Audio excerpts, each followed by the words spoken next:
travel to a faraway jungle to find the source, each having their own reasons. Welcome to the Tomb of Annihilation.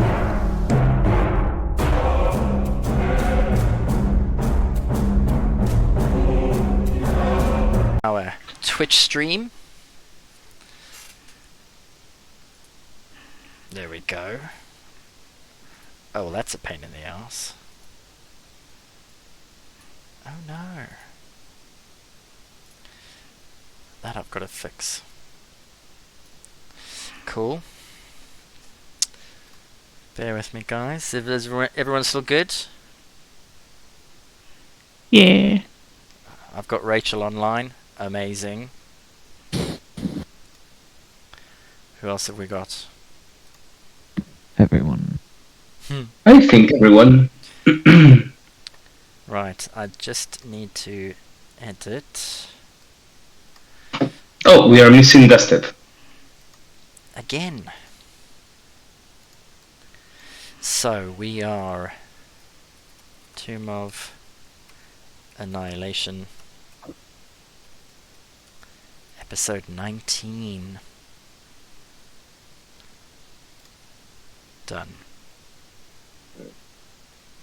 Okay. That is all sorted. I've got a camera up and running as well. You know? Isn't that nifty?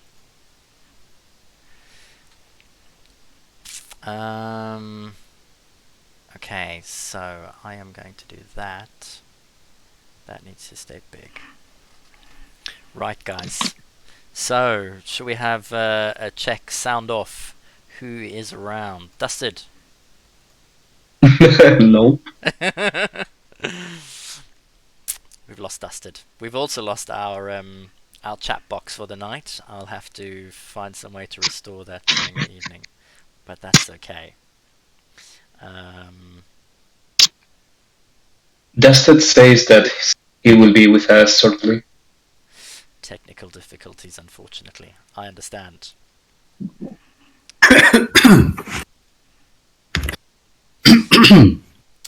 All right. Cool. Right, guys. So, in which case, then, let's get started, shall we? Welcome back, everybody.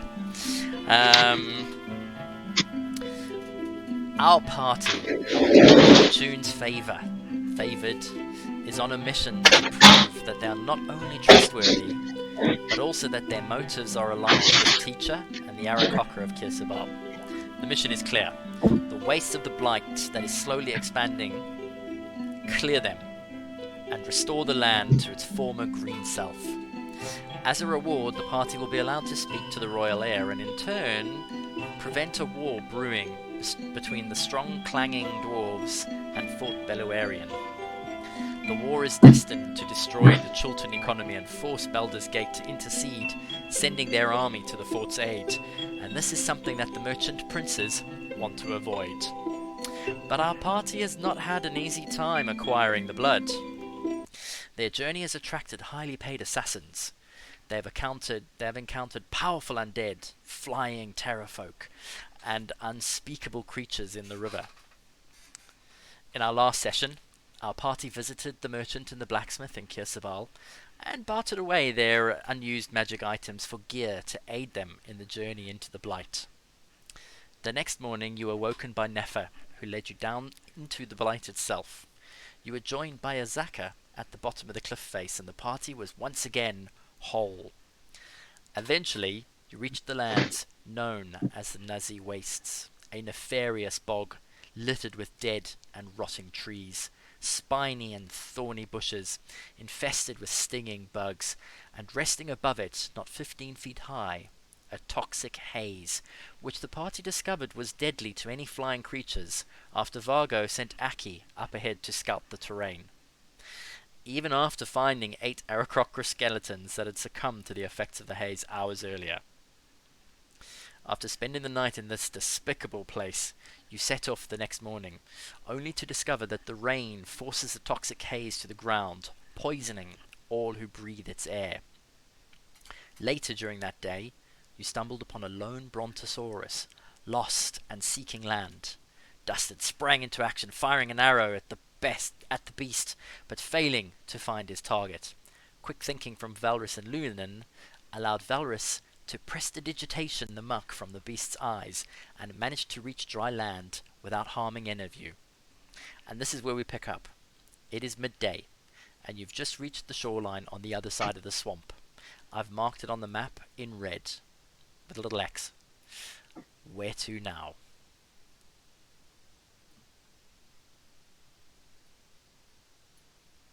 Nice, quick thinking there, Valrus. Cleaning the eye of the beast was intelligent. I try sometimes. Oh, we've made it. Southwards now, I believe, right? I believe so, yes. Where now?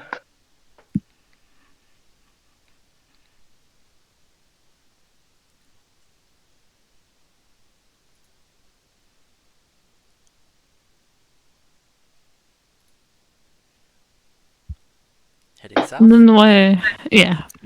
Let's get going before it gets dark. Or another weird dinosaur appears. Okay. Yes. Same marching order. Lunan out in front. Sure. Alright, cool. Do we have Dusted back? He's online. Yeah, I'm here. Hey, awesome. Our main man, our tank. Okay. You managed to reach the other side of the swamp. And travelling southwards, you are bound for the winding trees up ahead. The sun slowly moves across the sky, and it is late in the afternoon. The fog has thinned out enough so that you can see about 100 feet ahead of you. You've been trudging through the swamp, almost aimlessly for most of the day now. Your senses are on edge, as you are on constant lookout for bubbles from the surface, rising, taking you by surprise, or random creatures appearing out of the haze around you. The terrain is difficult to move through, while you are restricted to trying to cross over small islands of land surrounded by thick swamp, or skirting on the edge of it. You were just contemplating if this was all worth it when you sense some movement, as the surface of the swamp to your right begins to vibrate. Lunan, as you make your way across the area, you notice something moving far off to the right. At first, it appears to be bushes and trees swaying in the wind. But then you look harder, realizing that most of the vegetation around here is either thorny or decaying. I need everyone else to roll perception checks, please. Lunan, you automatically pass. Okay. What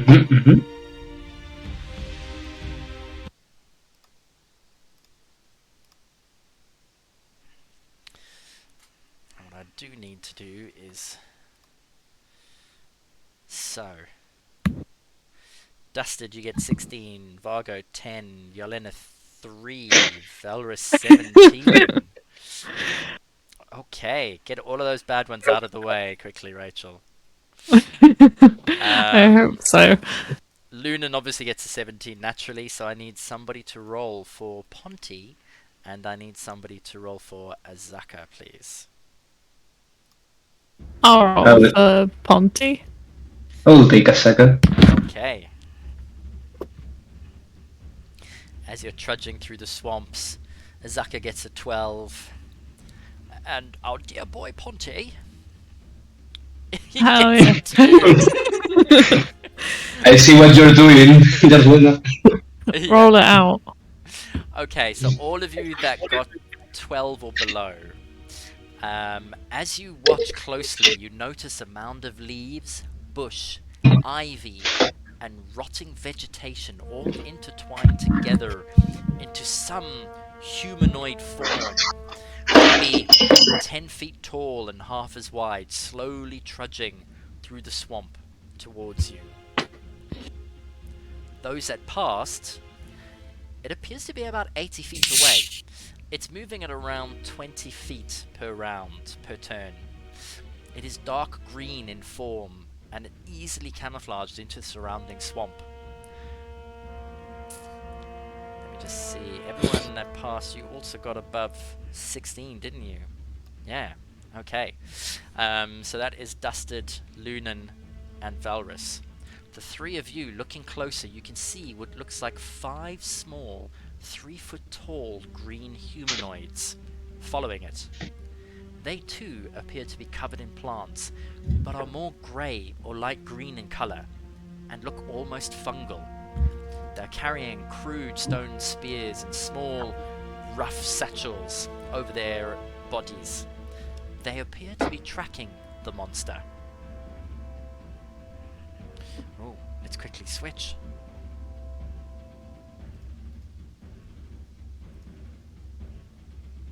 The monster as in the dinosaur.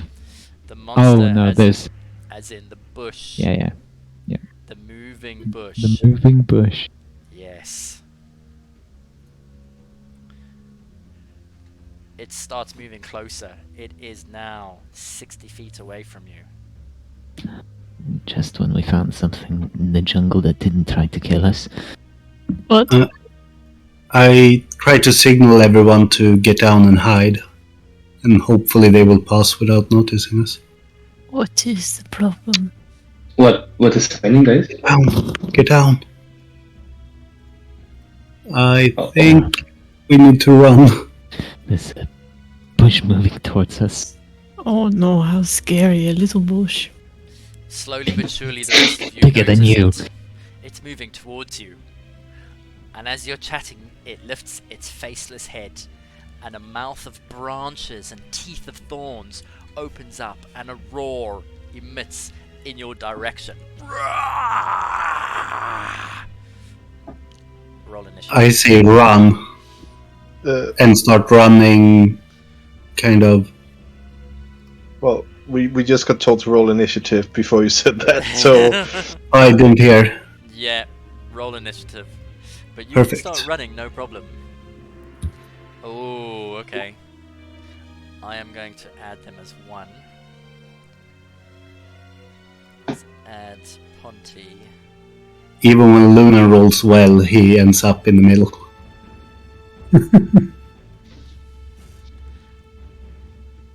Okay. Where is the map now? Let's stick on the combat tractor and move the shizzle closer. Alright. Perfect. So, top of the round, first to react then is Dusted. well, it seems slow moving, so let's get out of here. And he starts to pick up the pace and try to get out of here. Alright, which way are you heading?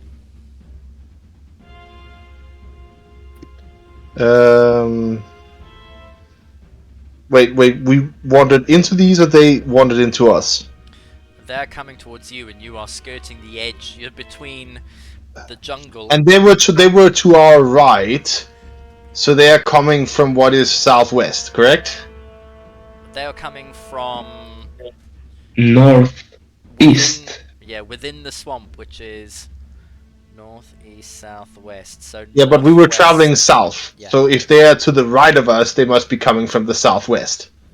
Yes, correct. Yes, good. I'm just trying to also figure out which direction I want to run, because running directly out into the swamp might be suicide. Potentially, yes. So Yeah. the swamp is eastwards for you. So we could. It's probably easier to run west into the foliage. Hmm. Could we add an area of effect pointing towards Oh, sorry, east south east, or not west. something? So you're going to run east towards the jungle. Yeah, the jungle is to the east, but this map is upside down, so east is to the left. Yeah. Yeah. Yeah. Okay. So you're going to spend your movement running away. Yeah. Cool. That means Varga, you're next. As you're standing there, you notice Dusted Cole bolts off, running. I look to the rest of the party. What we do?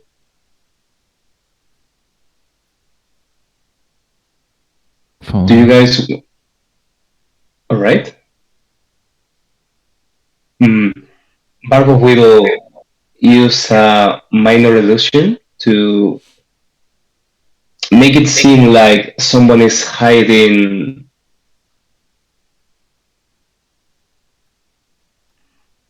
Come on, map. Over there? On the... There's two places. So on the skeleton, the dead bones in front of the map. Yeah. Cool. Yeah, I will say over there, more or less. Okay. So you're going to cast that to make somebody appear that they're hiding in the swamp. Correct. All right. And it moves. And you're going to make it moving. Okay. Yes, like he's drowning or something. Oh, okay. So you're going to do that. So, what is the... It's an intelligence, isn't it? It is For an illusion. an investigation against my DC, which is 14. Okay, so To know. he needs to get a 40. Wow, okay, he needs to roll well. Alright, that's your turn. Are you moving anywhere? Yes, with 30 feet of movement. I am following Dustin. Okay, so you're going to follow Dusted as well.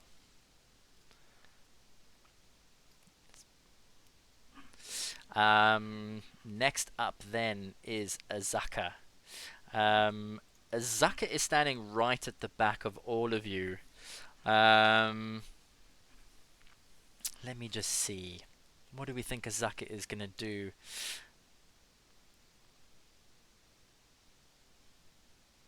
She has seen what's going on.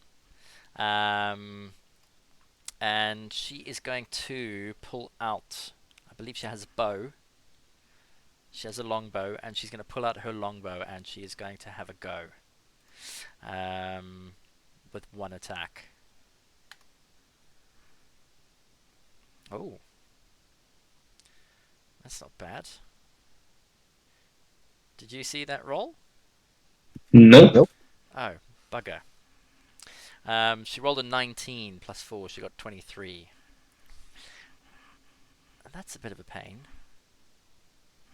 Okay. So that means she does 7 points of damage. As you two flee, an arrow goes flying out towards the monster, striking it, and it lets out a bit of a...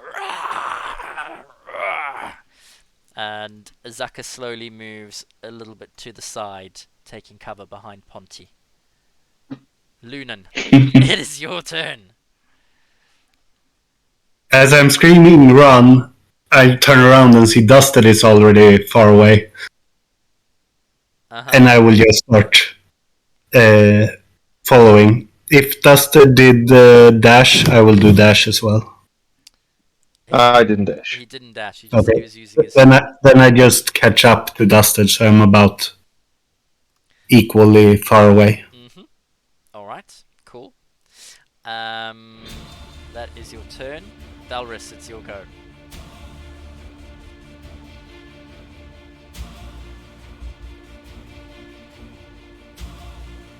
I will follow suit and also start moving away with them. Okay, so you're going to start running as well. Yep.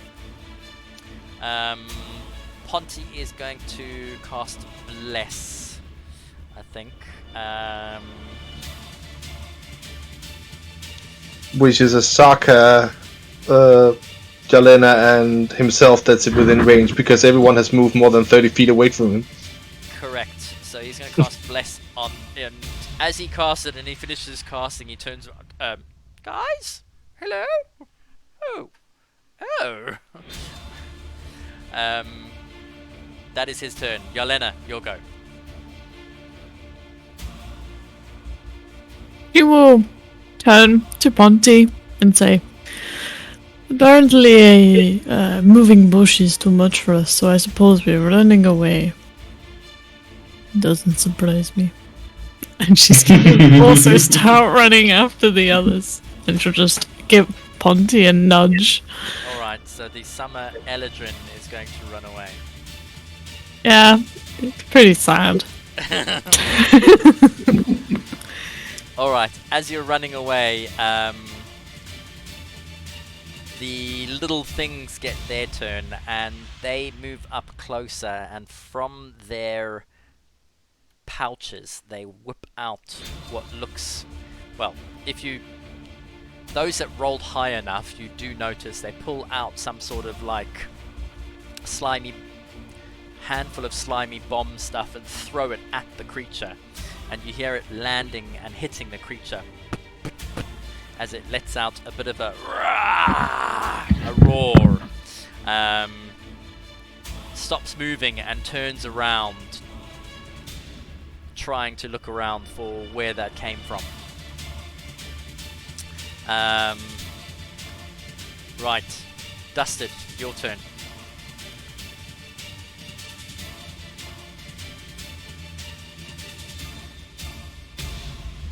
He stops and looks around to check if everyone is following. Yes. And realizing that Ponty and Asaka is staying behind, he stops for a moment and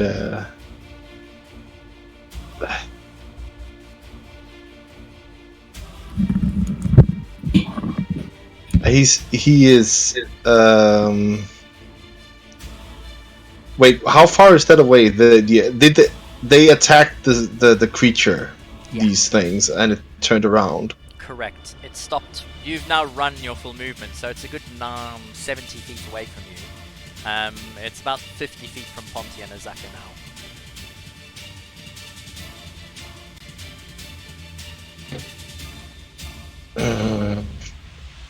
He is confused. He's gonna hold his movement to see if the others follow him. Else he's gonna run back to them. Okay. Vargo.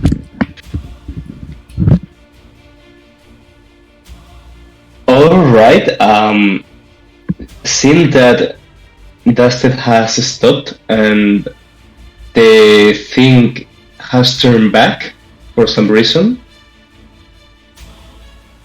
I think Vargo will move back to where Ashaka and Ponty are. So, same place as before. Okay. And yeah,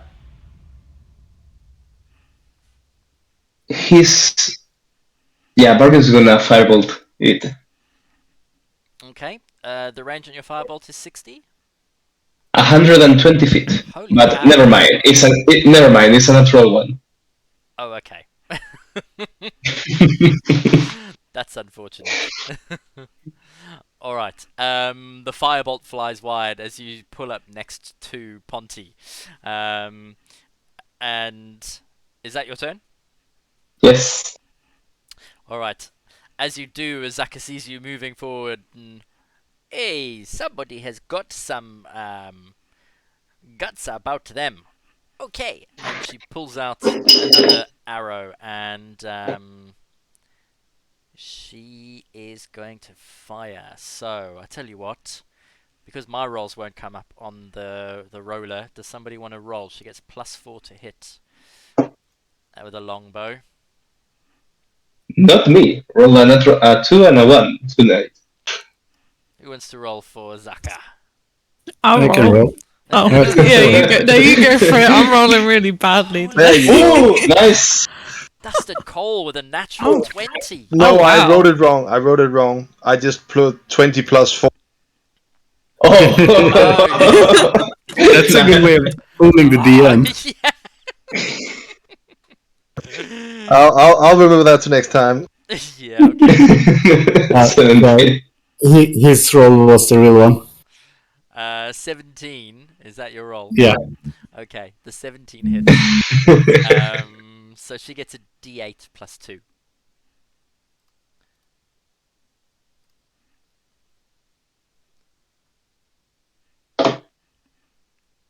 Eight points of damage, that's pretty good, man. As the arrow flies across and pierces this huge, moving mass of vegetation in the back. And she is going to move a little bit closer to there. And that is her turn. Oh, and she turns around, she goes, "Hey, come on! Don't be so afraid!" Lunan, your turn. Feeling like he stands in a safe distance, he fire off a fireball team as well.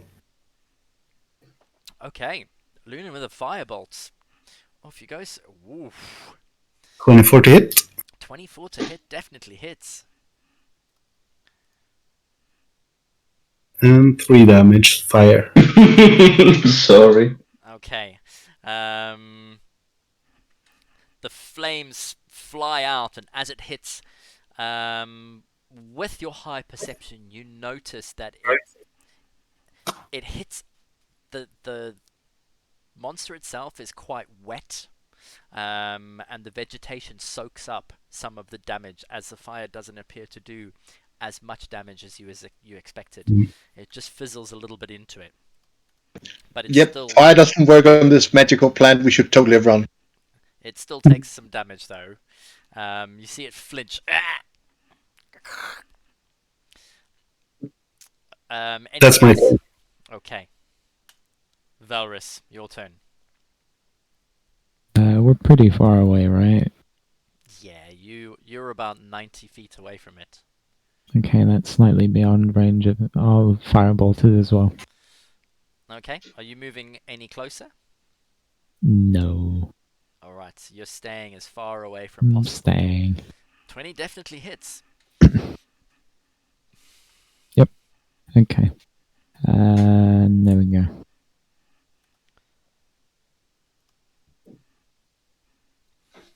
One damage. Total. Okay. The flames hit it, and as it does, it sort of gets doused a little bit, but the big beast flinches. What else are you doing? Turn. Maybe I will move like 15 feet closer. Okay. Right, next up then is Pontificus. And he is going to cast spiritual weapon is concentration, isn't it? No, it's not. No.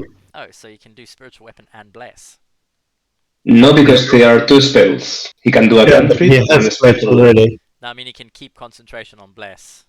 Yeah. Oh yeah. Yeah. That's Yeah, let's get those conditions down on the tokens, by the way, because Ahsoka had it too when she attacked. Oh yeah. You're right. And Yarlena's got it as well.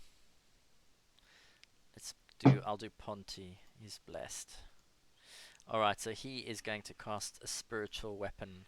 And I believe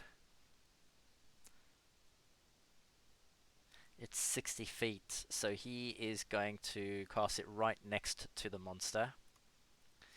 And we're going to use this because it's the only one that we have. There we go. And with his bonus action, he can get it to attack. So the spiritual weapon is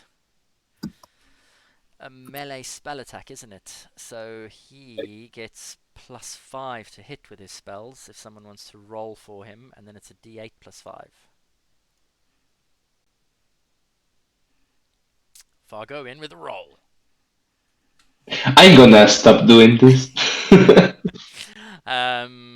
that's a 13. He's blessed. Plus a D8, a D4, yeah. So roll Oh yeah, that is correct.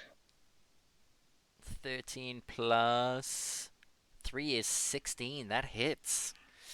Nice. So that is a D8 damage plus 5. So that's 8. Okay. And as the spiritual weapon hits the walking hedgerow, it squeals and you hear like twigs and branches snapping and breaking as it plows into it with the hammer end. And Ponty then takes a step forward next to Vargo. Take that, you green beastie! And that's his turn. Yelena, it is your turn. Oh, 1 minute we're running away, and the next we're attacking it. Make up your minds. We are only getting warmed up. She will run back 30 foot to where she originally was. And I think then she should be within 60 foot of the thing. Mm-hmm. She can stand where she did before. Ponty's there now. Oh yeah, that's true. She'll be up here. That's fine, I think. That's it. Okay, good. Human shield for Vargo. I like it. And she will use Ray of Frost. Just slow it down a little bit. Oh, okay. Die swelling. You're blessed, in case it's needed. Oh yeah, that's true. 15 plus 3. I mean, the 15 hit already, so... Oh yeah. Yeah. Alright, that's a hit.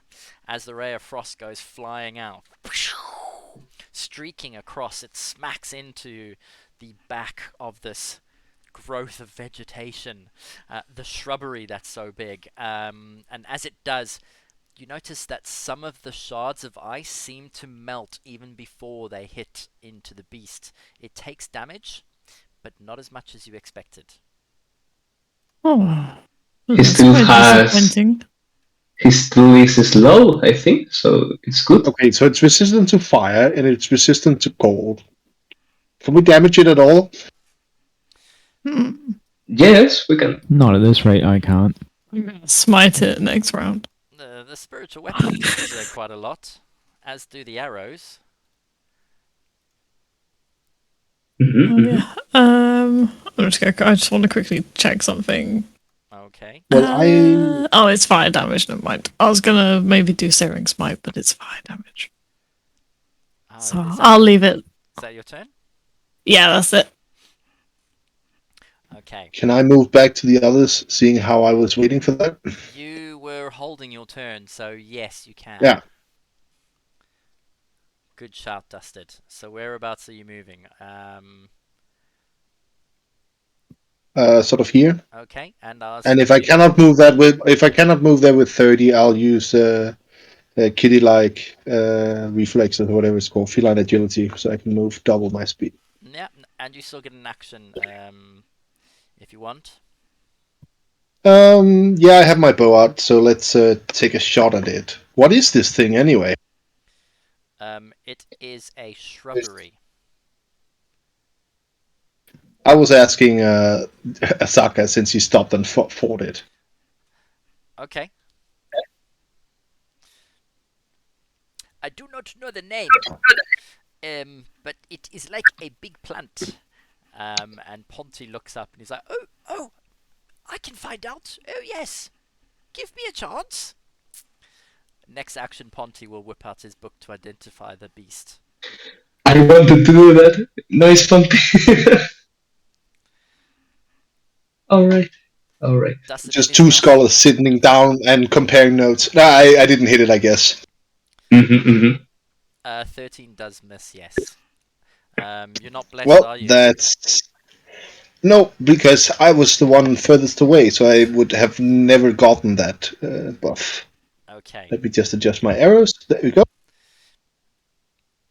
Alright, and then the little men that Lunan, I think Vargo, and Ponti saw in the beginning, they come into view of everybody else as they start to surround the beast, and they pull. Well, they've got little slings and crude spears, but they each pull out their little slings and they start to attack. So one gets a 9. I should really just do this actually, hold on. So everyone can see, 3d20. Oh, those 2 were so close to natural 20s, but I got a 1 natural 20.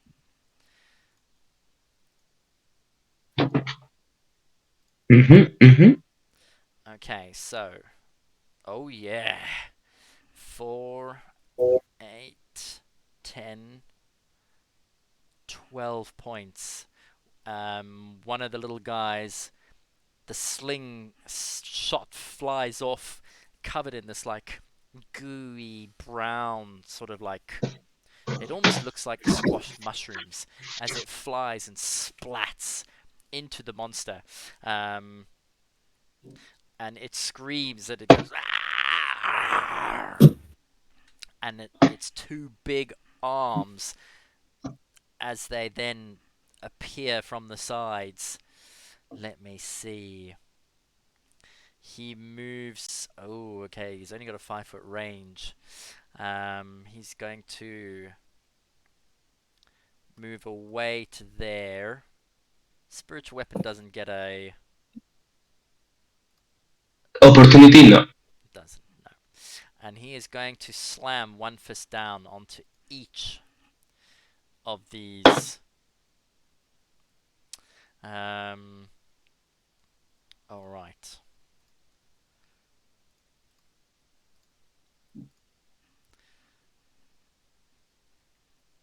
Oh, that was a 1 almost. So he gets a 13. He gets a 14.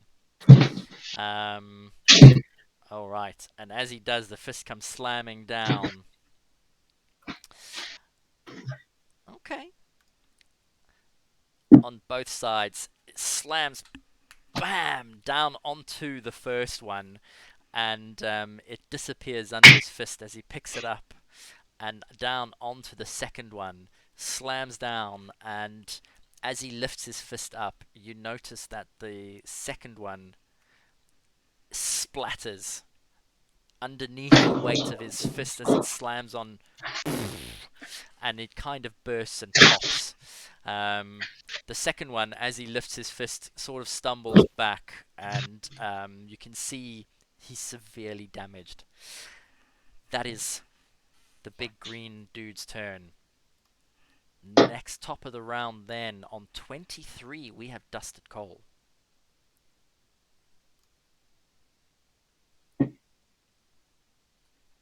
And we're gonna fire another longbow shot on this one.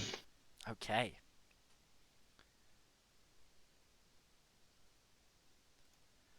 don't know why. Why isn't my music working? That's a little bit. 25 That's definitely hits. A little bit at 25. All right.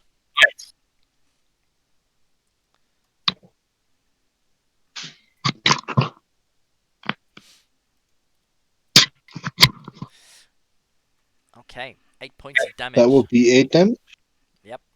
And the arrow sinks right into the side of the overgrown hedge. Splat!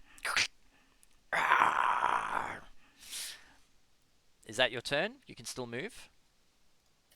Yeah, gonna move a little closer, but try to avoid staying in the swamp. Okay. Why can't I get a nice little volume of music in there? Alright. So, skipping over the swamp, you get through onto the next little island. Up next is Vargo, followed by Osaka. Can I use... Do I see Ponti looking through Bonus Guide to Monsters? Yeah, you see that he's starting to go for his backpack, yes. Bear in mind, he goes on 8, you go on 23. And he's already acknowledged that he will do that. But you can Alright. have a race if you want. Then I will move a little bit closer because I need to be. Alright, my map is doing strange things. Sorry, guys. I move over there and I will point my shield towards the creature and upon sounds, and I'm casting Toll the Dead. Do it. Cast Toll the Dead, yes. Yes, it's a Wisdom saving throw. DC is 14.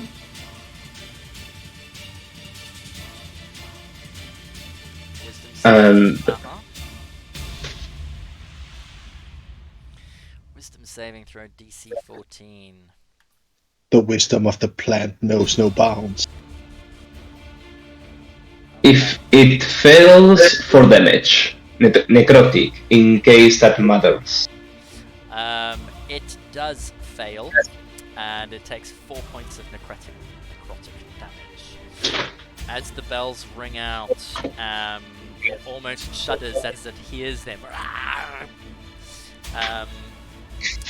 What next? Anything else? Yeah, I scream to them, and necrotic seems to work, and that's all. Alright. Next up then is Azaka. She is going to follow Dusted and let's see, she's going to move to there and she's going to use her longbow. Does someone want to roll for her?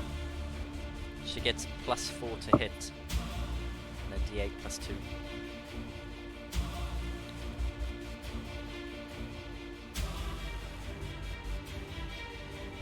Lunan, you did it better last time. Come on.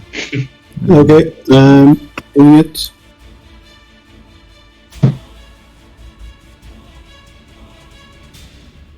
Nice, dirty 20. 20 to hit. Excellent, that definitely hits. D8 +2.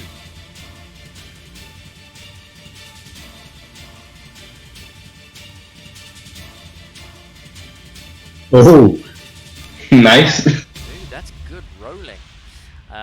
As the arrow flies in, all of a sudden you hear some crack as bits and pieces of the plant seem to start falling to the ground. If a plant was bleeding or looked as if it had the bloodied condition, you would guess that this thing looks like it's taken quite a bit of damage and is potentially bloodied.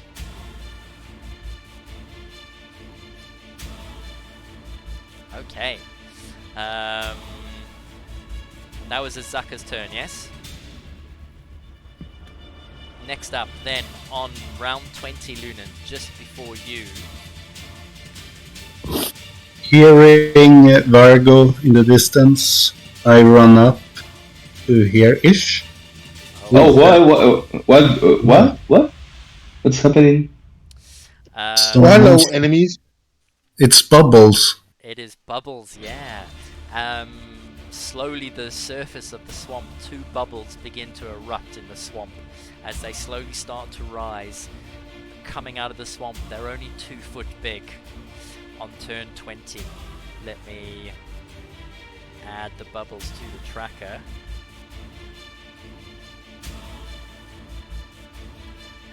Okay. Now then, now it's your turn, Lunan.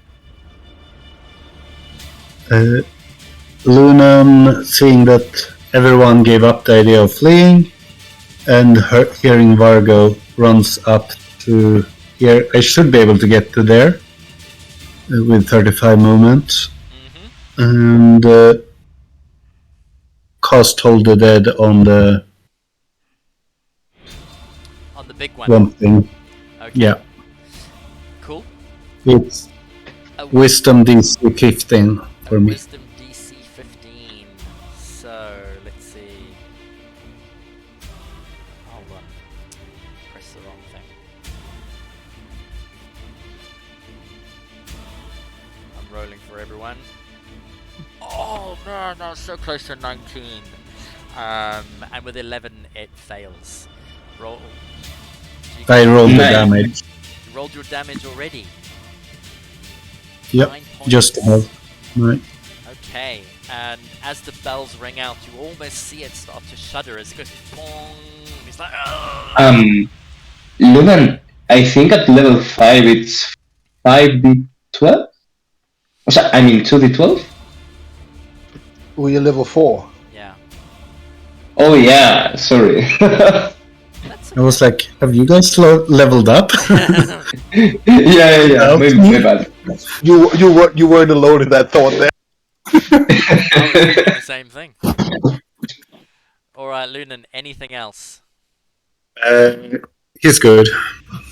Alright, in which case it is Valrus followed by Ponty. Woo. I am going to move slightly closer. And I'll do something I've never done before and put away my focus and equip my crossbow. Oh wow! Holy And I think that's all I can do right now. You know, the only thing that makes sense is that you failed this. I mean, if you were to drop your focus and draw your crossbow, I'd give you an attack. 'Cause I assume it wouldn't sink anywhere or anything Correct. where I'm standing. Yeah, Okay. Yeah, I'll drop it for now then. Okay. Because this thing seems to be immune to anything I can do at range, so I'll equip that and I'll take a shot. Funny that. Did the DM choose a monster that's impervious to fire and cold? No, he would never pick this specific creature. That's gonna have like non-magical piercing resistance as well. Holy shit, with a 21, that crossbow Yeah. hits! Oh, that's awesome. Yeah, you just need to give up magic, let's be honest. There you go, 8 damage. Points. Damn, son! Wow, a crossbow bolt comes flying out from behind Ponty and everyone turns around, they're like, Is Valrus carrying a crossbow? We've never seen a crossbow! Ponty looks surprised, he's like, what? I've been waiting for this. You guys are putting me all to shame with your crossbow shots right now. Ponty. Well, I do say, old chap, jeez, like, would somebody like to roll a 20 for Ponty, please? I can try. I think I love there it. goes. I'm just writing it. This is awful. Alright, Ponty spends his turn, he pulls out his book and he flicks through a couple of pages. No, carry on, can't find him yet! Go on, chaps! Do you care to attack the bloody thing while he's... Wait. Does the bonus action for the weapon still work, or is he too distracted with the book? He still gets the bonus action for the weapon, good shout. So the spiritual hammer moves in over there. And it is going to attack. Would someone like to roll for his +5? Nope. I'll go for it. Go Valrus.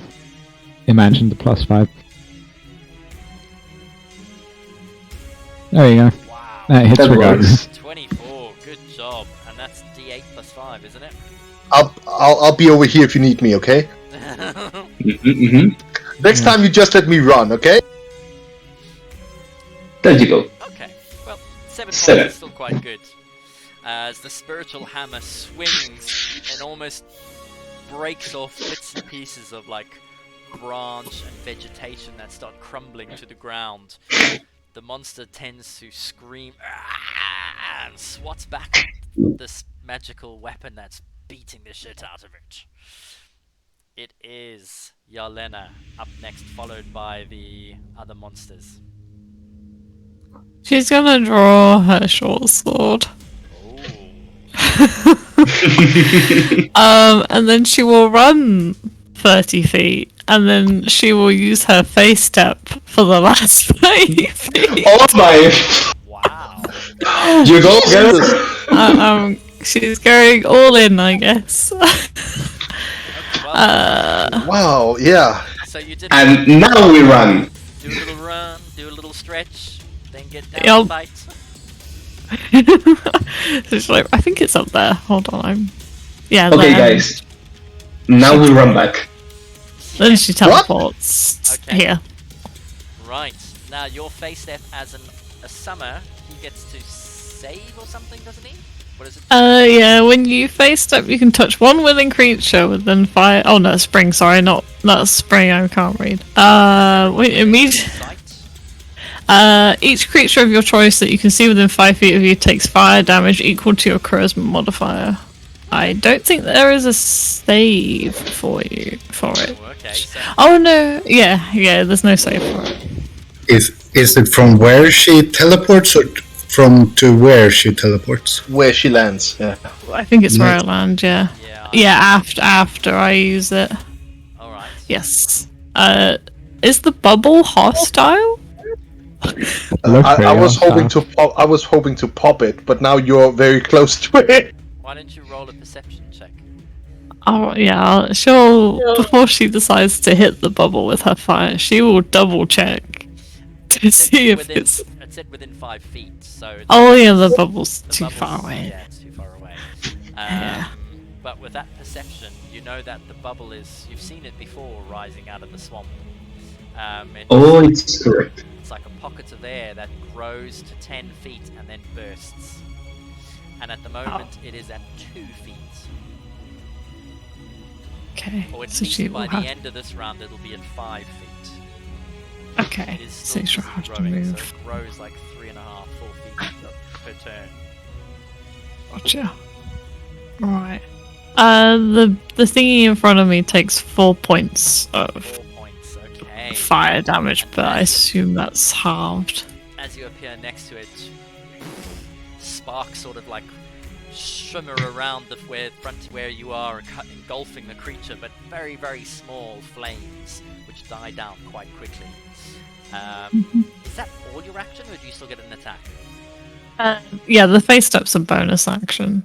So she'll attack with her action. Still get your action, yeah. Yeah, I hope it hits. Because otherwise this will be a very bad ending. Ah, yeah, there we go. You're blessed, but nah. You are blessed, but even with a +4, you'll get a 13, which is going to miss, unfortunately. Yeah, goddamn. That's But pretty sad. you missed. You would have missed just by 1. Oh. Is that your turn? Yeah, that's it. Okay. Boy, this isn't gonna end well. Right then, it's the little dudes, and oh, actually, sorry, Yelena. You need to roll your D4, please, because you get +2. There is a hostile creature opposite him, giving you. So you need a 3 or a 4, Correct. I think. Well, Oh, hold on, actually. I actually do want to hit this. Oh yeah, I can roll 2d4 for this thing, because I want to murder this thing. You have Favor 12 now. So you have 12 now, and then you roll 2 dice. Yeah. Yes. The rolling thing at the bottom keeps disappearing. Being a bit I just bought awkward. myself a new set of dice, physical dice, by the way. Ooh. Yeah, I don't know if you can see the Twitch camera, but they've got little skulls on the inside of them. we cannot see the Twitch camera, but show us after. If you click on your D&D Beyond and you click on the video bar on the bottom. Oh wait, no, I think you need to have your. Yeah, you can click the video bar and you'll be able to see my camera. Oh, there we go. I've got something. Oh, more people. Wait. Look at that. Can we? See the dice. The screen is grey for me. I don't see anything. Oh no. It might pop up asking for your microphone permissions. Yeah. Yeah. If only I played D&D in person, so I'd have a reason to buy dice. Oh, Oh wow! just get like you embraced the Scottish depression really well there. Jesus Christ, what happened? Hey, mine is worse. I buy nice dice before the pandemic and have never had a chance to use them. You see, this is why you guys need to all come down to the UK. Yeah. I mean, 2 players is already in the UK. What are you talking about? True. Well, mind you, yeah. Wait. Anyway, I forgot. Yelena and Zaurus went on holiday elsewhere. They're probably back by now. Never mind. Anyway, that's a custom roll of a 4, Yelena. That hits. Hell yeah. Yes. She's gonna smite it. Oh, okay. Yeah. Holy crap. She hasn't smited something in ages. So that's 11 So- without the smite. Is that correct? Yes. And then of it. My smite is. Oh my god, I feel like finding it is always a problem, especially on air. It's like a. Is it 2d8? An extra 1 per spell level. Oh, I only have 1 level anyway. Is he undead, DM? Roll a perception check. No, I mean for the smite. Oh, well, for the purposes of the smite, no. Alright, So it's alright. just 2d8 then.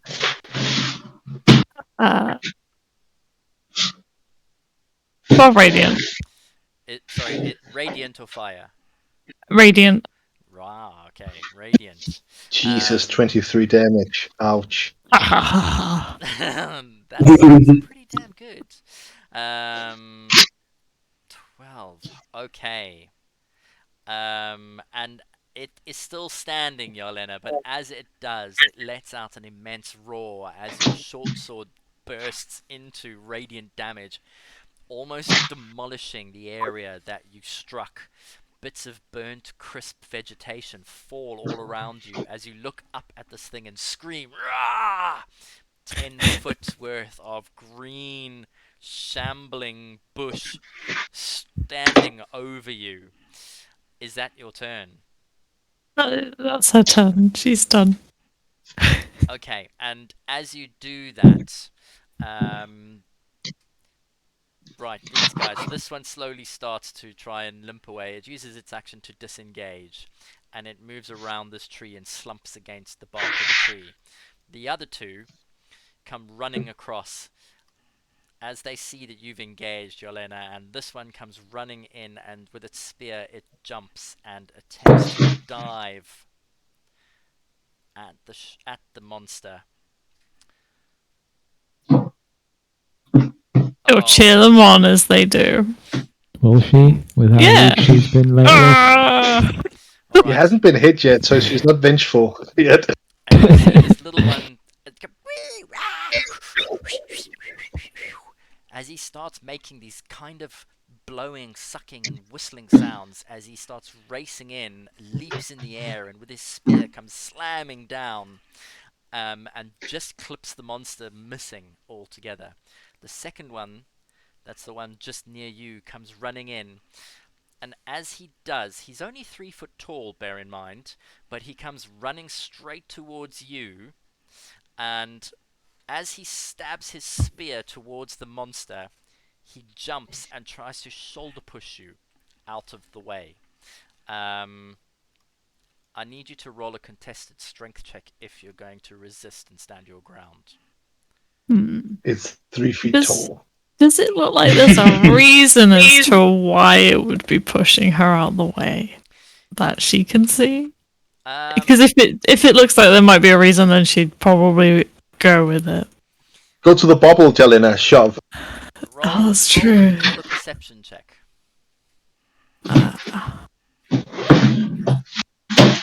Oh, that was almost a 4. It does look like it's trying to move you out of the way and replace your position with its position. Okay. So almost She- like a bait and switch. Ah, okay. She'll allow it to shift her, and she'll willingly move. Okay, then I'm going to swap these two markers around. As that happens, the little dude pulls a little bait and switch move just by taking your position in front of it, and he uses his spear to attack the big green monster in front of him. And as he takes your position, he definitely lands a hit. Oh, they wanted to flank him. Oh, I see. And he will get to roll.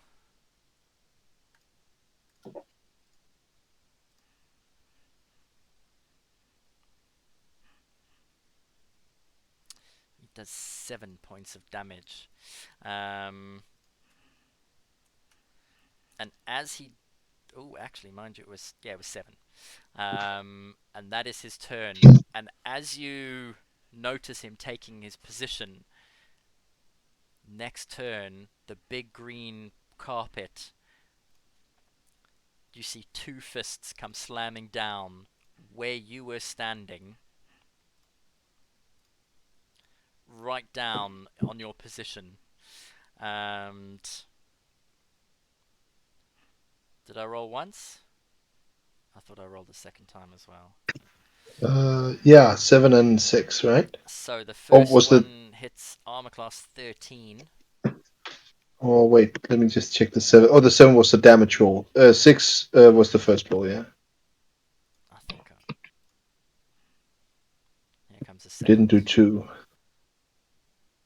Oh, that nearly rolled onto a 19. But the 13 hits the little dude. It's a 3.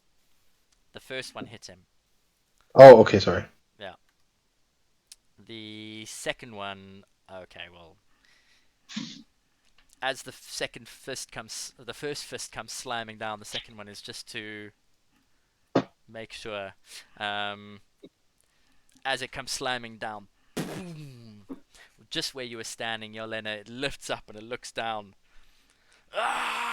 And you just see this poor little guy that's swapped places with you, squashed, flat. There's nothing but slimy goo on the ground. As the creature looks next to him and realizes where you're standing and becomes even more enraged, lets out a huge howl.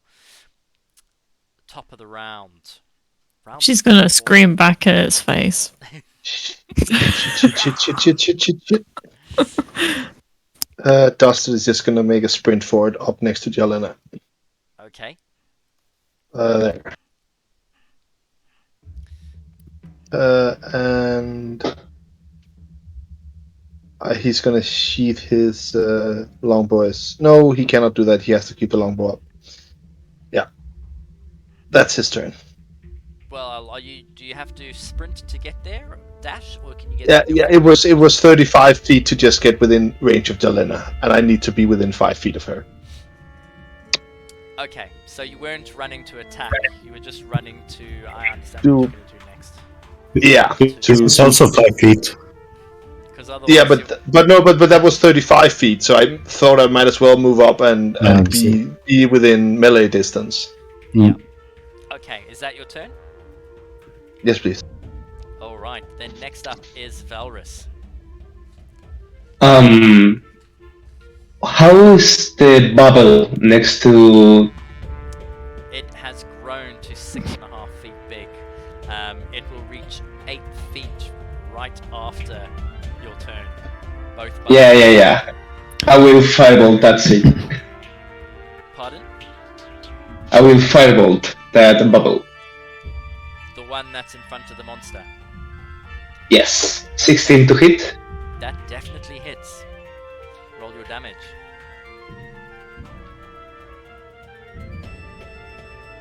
Yes. Wait, is this swamp gas?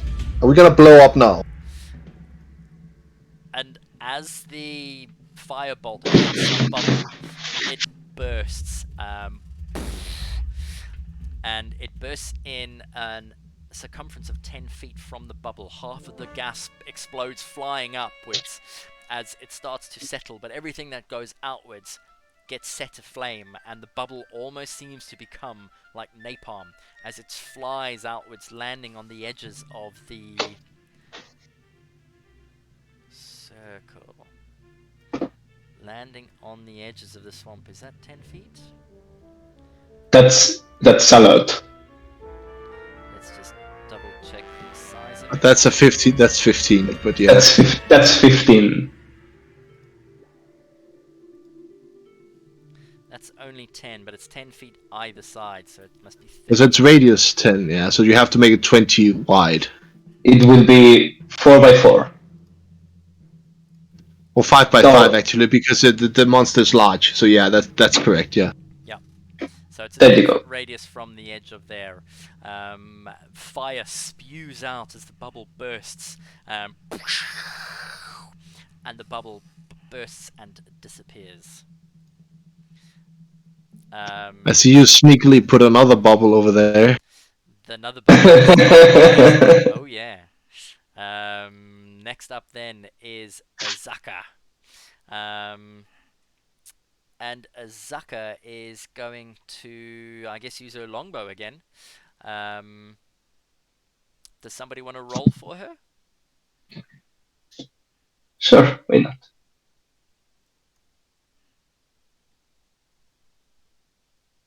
That's an 11, but he says flesh, so it. That hits. She also gets +4 to her attack as well. So that's Right. 17 altogether. Go ahead and roll a d8. There you go. Zazaka puts arrow to bow, pulls and releases quickly, and arrow goes flying across through the swamp and strikes the swamp monster in the side as it leers over Yarlena. It is still looking down at her as it takes him square in the chest, and that is her turn as the bubble over here bursts in a 10-foot radius and disappears. Then, Lunan, it is your turn. Yeah. Luna moves a bit closer to there, 35 feet, and do an other Toll the Dead. Okay. As you cast your Toll the Dead, he needs a wisdom saving throw. The bells ring out as the monster starts to shudder and shake, the sound of it running through its head.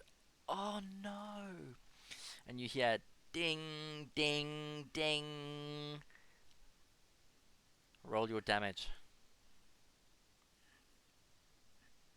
I'm hearing the die roll, but I don't see it. There we go. 3. 3 points of damage. How do you want to do this? How'd you even do that with Toll the Dead? You like you play a little melody or something like that. Yeah. Smush it from the inside. Just have the music pop out of its ears. Okay. Of the bells. As the bells start to vibrate and shake, you can see the monster almost start to shake rhythmically with the bells. Bing, bing, bing. And all of a sudden the head starts to shake and the head just bursts as green goo sprays everywhere, all over Yarlena and Dusted Coal. The spiritual weapon turns green, and from the back... Oh, I think I found it! Yes!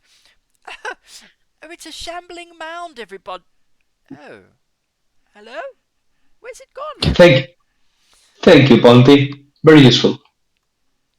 Oh, dear, yes, of course. Oh. The rest of the creature just seems to collapse and fall as it dies to the ground without a sound. That brings us to the end of combat.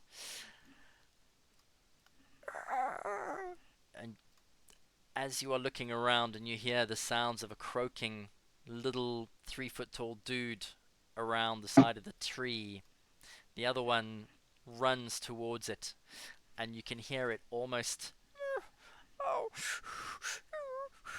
start to whistle and blow as they appear to be communicating together.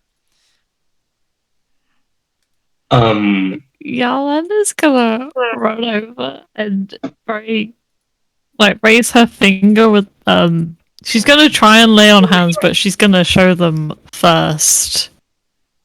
That her hand is glowing before very slowly touching the one that is injured. Okay.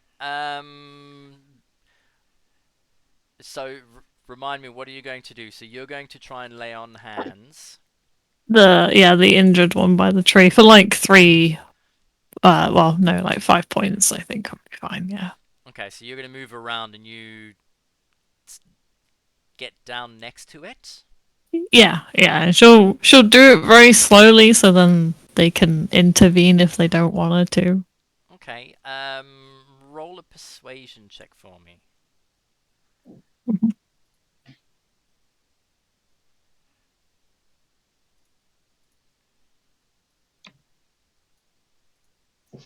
I mean,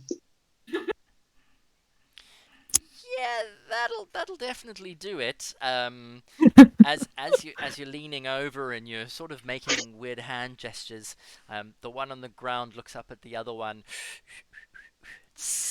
and then taps on its chest, and the other one holding its hand looks at you and leans back out of the way.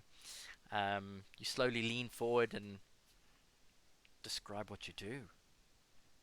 She'll just put her hand on, I guess, where it seems wounded. Okay. She'll heal him for 5 points. All right. And as you do, you start to almost. I mean, you don't hear the normal kind of sounds that you hear when you're healing wounds, like bones knitting together, or the sound of wounds closing and skin closing. Roll a perception check for me, actually. Or investigation, whichever one is easier. Perception for sure.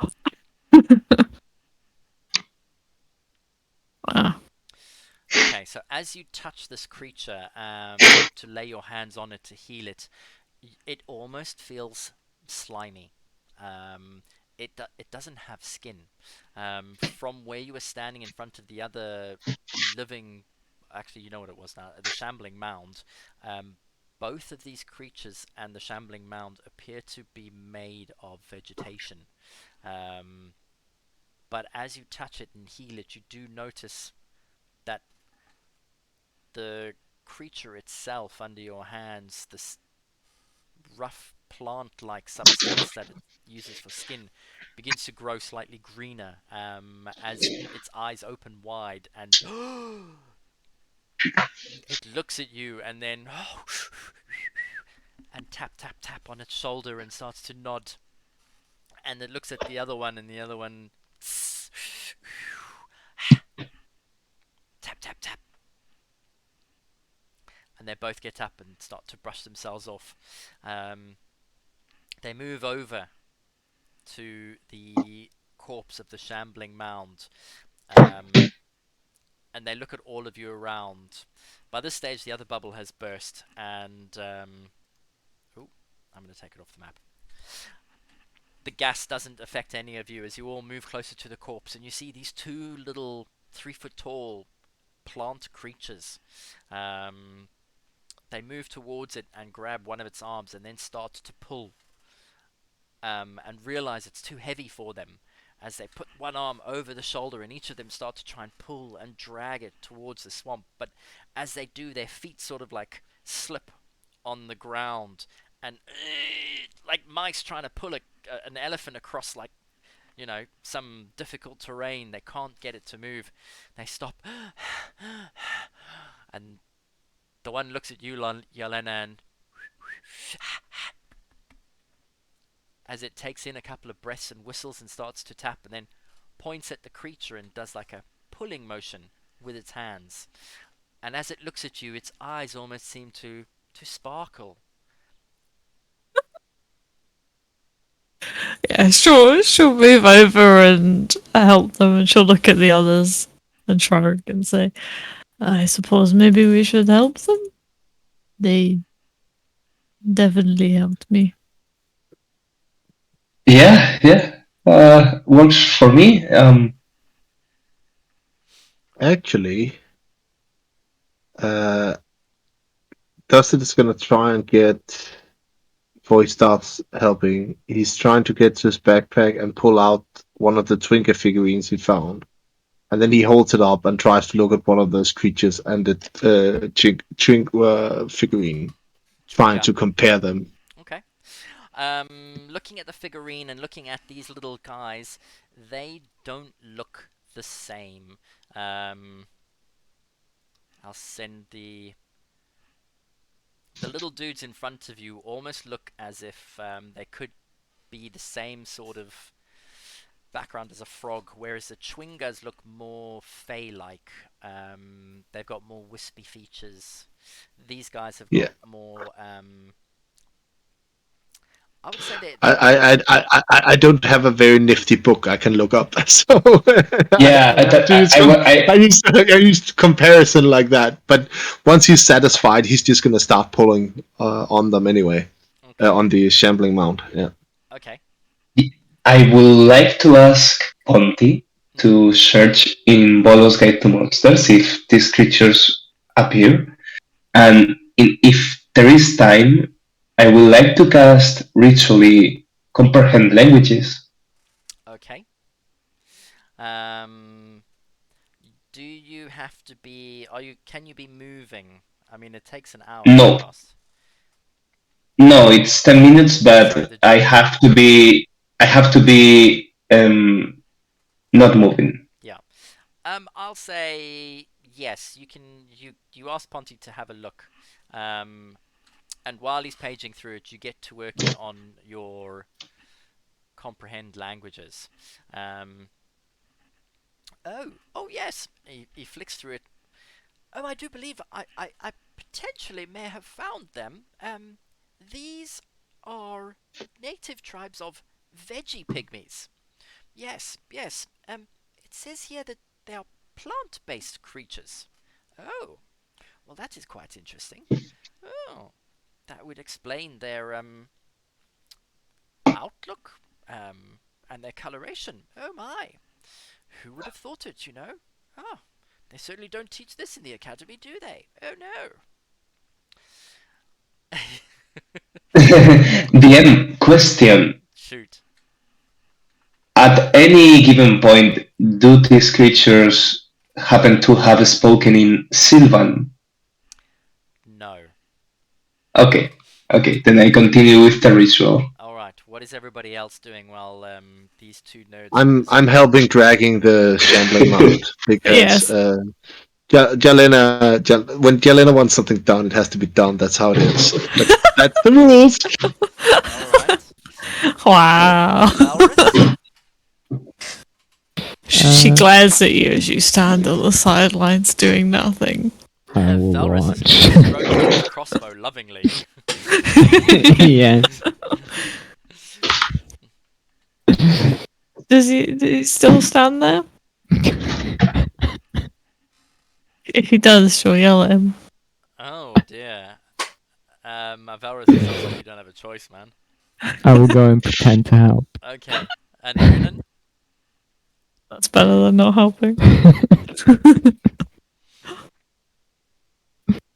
Have we lost Lunan?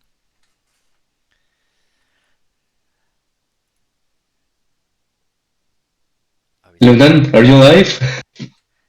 he's on mute. I wonder if he has Yeah, to go and do sorry, I muted when I went to get some power. I'm helping, but before I do, I look around to make sure there are no bubbles on its way to pop close by. Okay. I'm not going to ask you to roll because you've got such a high passive perception. Cool. So you move over to help. You have a look around. There are no bubbles near you within the vicinity. And you move over, and as you do, the two little pygmies, the Vegepygmies, let go of the corpse and point at themselves, and then point in the swamp and almost wave their hands to ask you to follow them.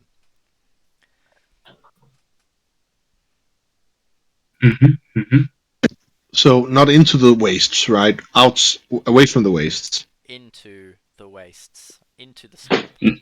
Yes. Oh, Nice. This is what I want. Yeah, let's go. Okay. And as they begin to move, Vargo, you complete your ritual spell of comprehend languages. And you look up, and Ponty is waiting for you as the corpse is being carried on the shoulders and in the arms of your other companions, following these strange little creatures.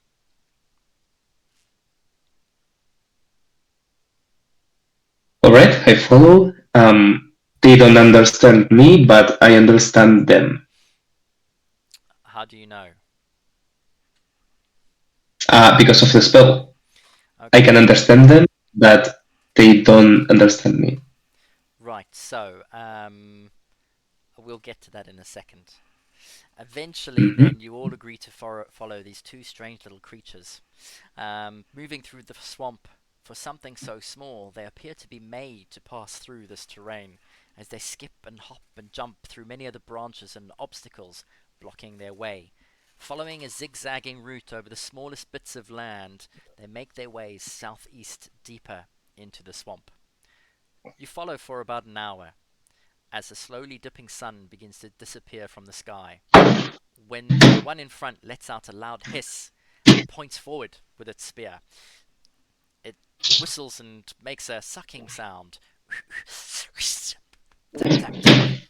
And Vargo, you realize that your spell doesn't work as you thought it would do. It is still active,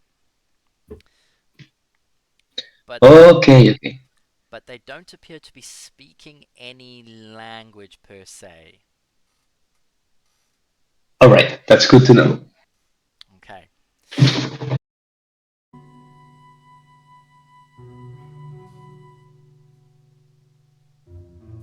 Let's run a 1 minute ad break.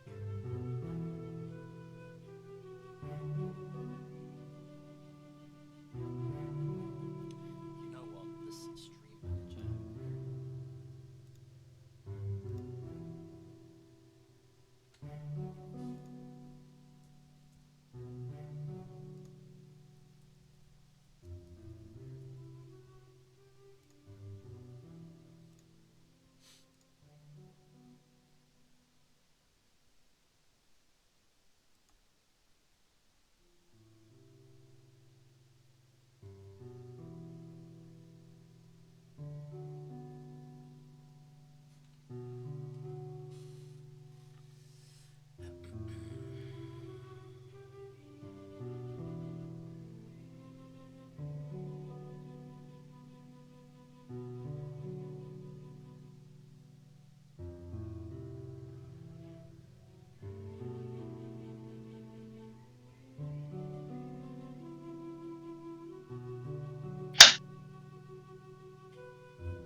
everyone back. Welcome back. Hello.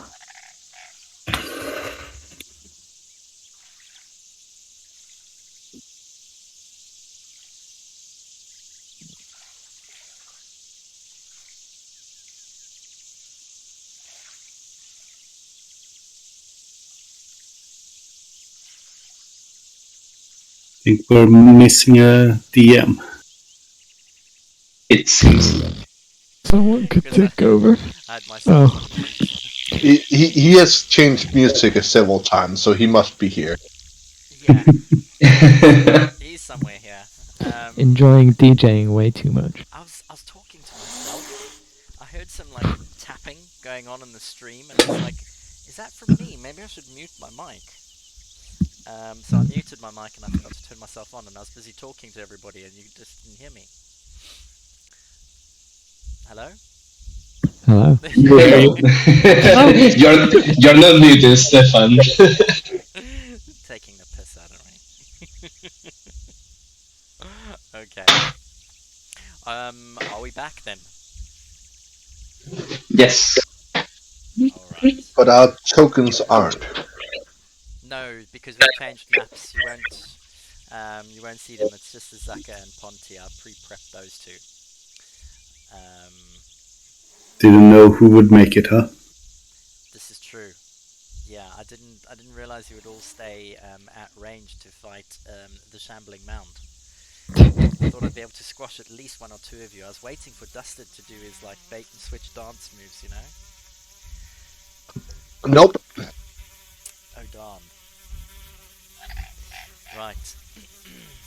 So, just before the break, This is awful. what is? This sound. It's the sound. Oh. Buzzing. It's the Oh, I thought you said were about to say it was awful that I didn't run in and get squashed. That too. Oh, okay, wow. I'm only kidding. sound. Maybe. We dumb ones have to stick together. At least Dustin and Jelena has to. That's true. Because otherwise, all of these smart casters are gonna murder us. This is also true. Well, they'll likely more murder themselves if we encounter any more trees. That is very true. Speaking of which, then, our first half of our session, you encountered a shambling mound as you were walking down the side of the swamp. Reluctant to encounter it, Ponty managed to cast Bless. Azaka hit it with a couple of arrows, and eventually you saw some little Vegepygmies attacking it and throwing brown bits of mold at it, and it turned to attack them. Charging in, one of them saved Yelena from being squashed and died itself.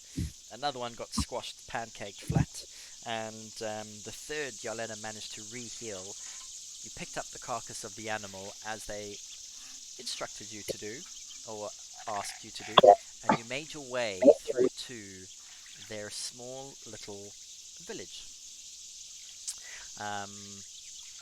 All of the townspeople or the village people came out to see you, as when you approached the village, the mushrooms surrounding it all started giving out a wailing, sort of a shrieking sound to alert the populace inside that there were people coming. The little warrior that led you through the swamps beckoned you to follow him inside, and you agreed. You begin to follow him towards the fence and the giant mushrooms. The first thing you notice is that instead of grass, the ground is covered in green moss or some kind of fungus. As you move closer to the fence, you can see the roofs of small huts in the distance. Moving between the gap in the fence, you're immediately greeted by a small village. Directly in front of you is a large pen, where a herd of 10 what look to be animals, but frogs at the same time. They almost appear dog-like, with 4 legs, a snout, numerous eyes, and a splayed tongue. But they appear dark grey and slimy in colour, covered with small, spindly needles and various holes scattered across their bodies. The rest of the village contains upwards of 10 huts made of mud, reeds, thorny branches, and thatch, all covered over with the same mould that covers the ground. Numerous thorny bushes and human-sized mushrooms are scattered about the edges of the village, and dominating the far end is a large tree, slowly dying. You can see its branches are losing leaves, and the bark is dark and dry in patches. Oh, there's a bug. It looks as if it has been pruned so the branches don't reach the haze above, for the top of the tree is neatly trimmed, and actual green bushes sit either side of it. To the right of the tree, larger than the rest, is a hut, with the skull of a beast attached to the top. In the center of the village are 2 points of interest. On the left is a hut with a large flat tent covering it to keep it shaded.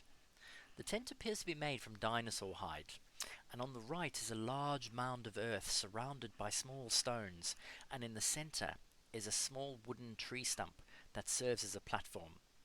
One of the little Vegepygmies is standing on the platform watching you as you make your way closer. He holds his staff in one hand, a staff made of crystal, and he also has a little grey cap fashioned from some fleshy leaf hanging over his shoulders. He has a headband with feathers sticking up out of it into the air. As you slowly move closer through the crowds, you can hear whispers and hisses of air, combined with the tapping of feet and the odd clap of a hand from around you, as the locals appear to be speaking to each other in their own language, presumably about their new arrivals. The guide leads you past the pen in towards the mound in the center. When it reaches 5 feet away from the mound, your guide stops and kneels on one knee in front of the figure and says, "Shista, shu, stu, stu, sna, da," while tapping on his knee. The figure looks over all of you and then looks behind him to the largest hut and calls out, "Hiset!"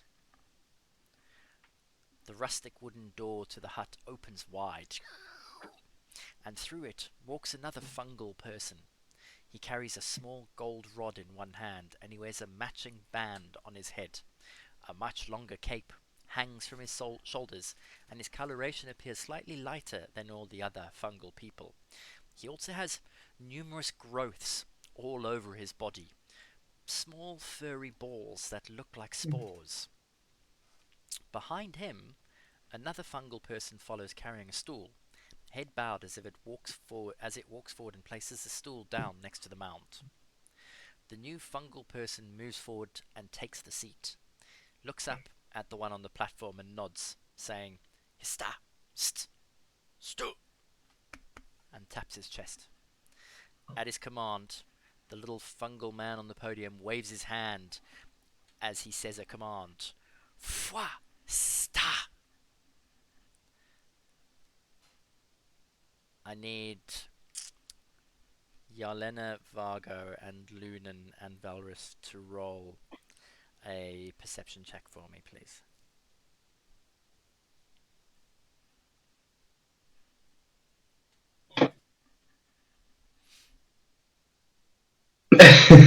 Nice. Wait, don't you mean I should instead of Lunan? Lunan is the one with the great perception. So, Lunan, you notice as he does this, he is casting a spell. Who've I left out? Vargo, you rolled as well, didn't you? Yeah. I don't know spell casting, so I'm left out. Correct. Vargo, Yarlena, you've just missed it. You needed a 12. Right, as he continues speaking, you all notice that the hisses and taps that he is making appear to disappear into the background, as suddenly you can understand him as if he is speaking common. "Oh, great travelers, This one is sta, and that one, and he points to the fungal person on the chair, is Chief Set. Welcome to Detrita. The guide you followed begins tapping and whistling again, and the crowd hush, and then they start to tap in awe. Hista looks at Set, who converses with him and smiles. Hista, standing on the podium, then turns to you, and as he speaks with hisses, whistles, and taps, again you hear the common tongue. This one is told that you did slay Swamp Thing. Stop. That who walks the land was eating of our people. Long time. Oh, great warriors, please feast with us in honor of your greatness.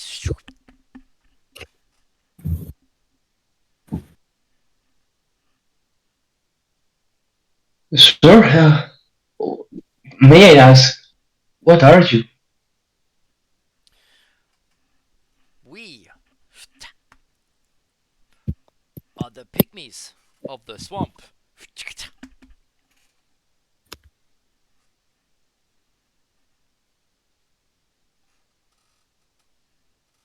All right. Do you happen to have an idea of what is causing, well, this? And I point to the haze above. He looks up, and he turns around, and he starts to speak to the chief, and they exchange. And he says to the chief, as he's speaking common, still you can understand him, and he's like, they want to know what is causing the haze above. And the chief replies to him in their language of whistles and taps and blows. And he turns to you. Swamp is poison, is growing.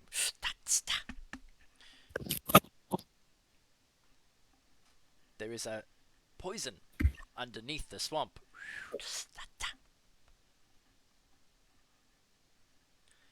Come. We should feast in your honor.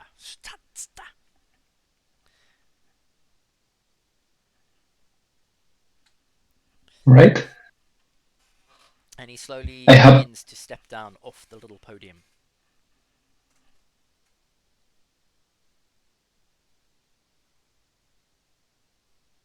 What do you all do?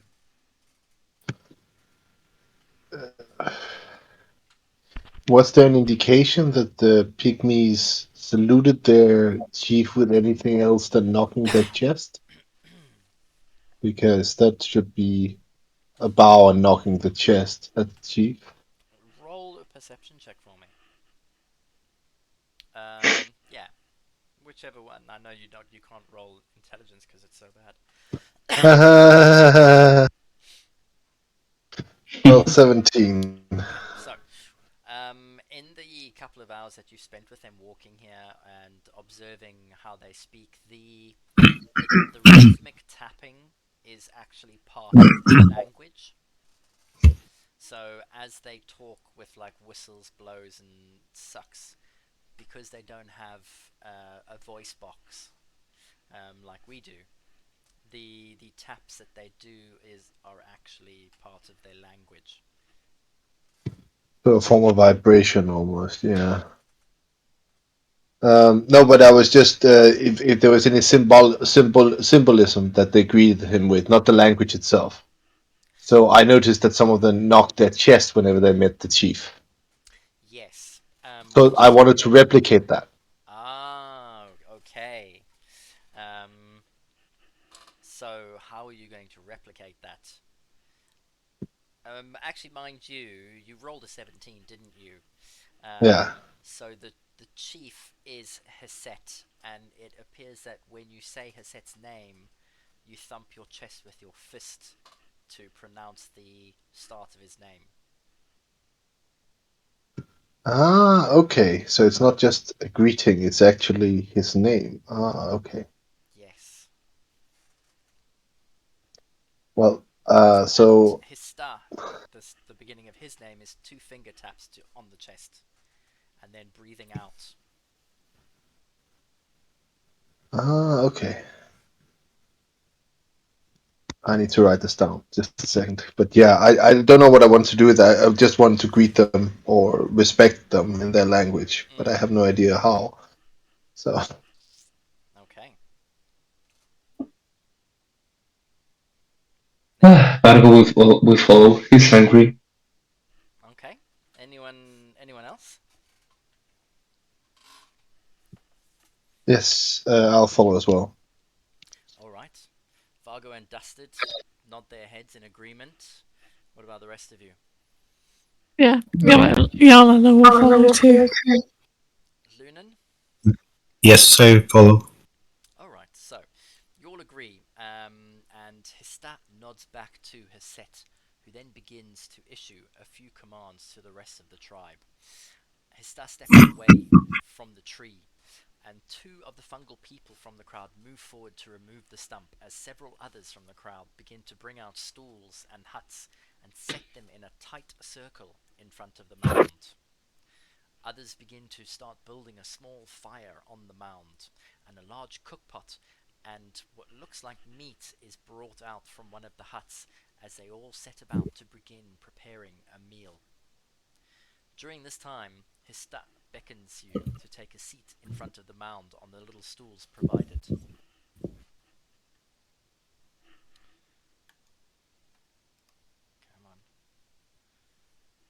on. Mm-hmm. There we go. Is the boss currently sitting with us? Not yet. Not yet. All right.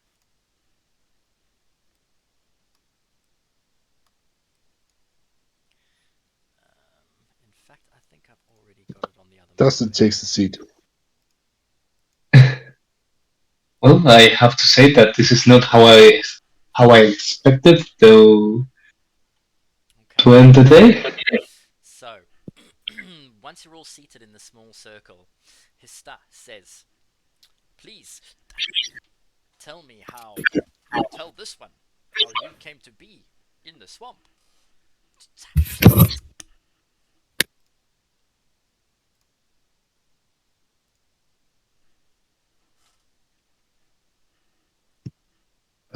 We are investigating the haze and the spreading of the wastes, the swamp.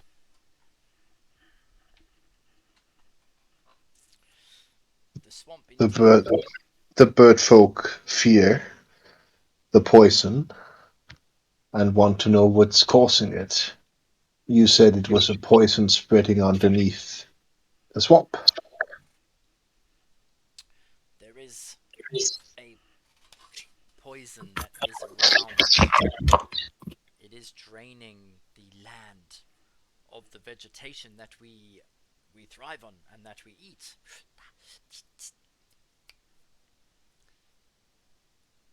This is a mission that you are undertaking for the bird folk. Yes? They asked, yes. That is correct. This one would like to help. This one We would be thinks fools to not accept it. this one does not know what a fool means. Hmm.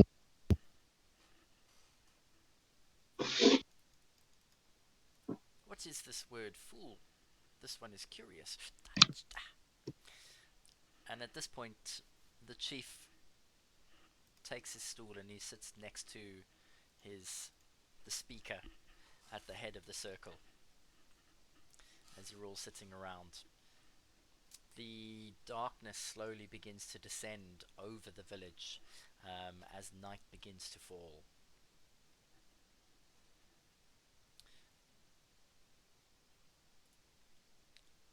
Tell this one. A fool goes hunting without a spear.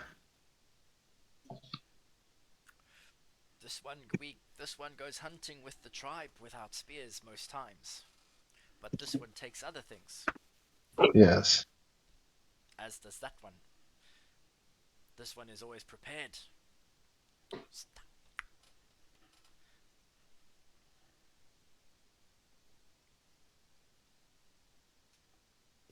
My apologies. I did not know the customs, but my tribe would not go hunting without a weapon. This one can say that it is weapons that kill, and these are useful. This one knows. But sometimes, in order to grow the tribe, this one takes its spores with it.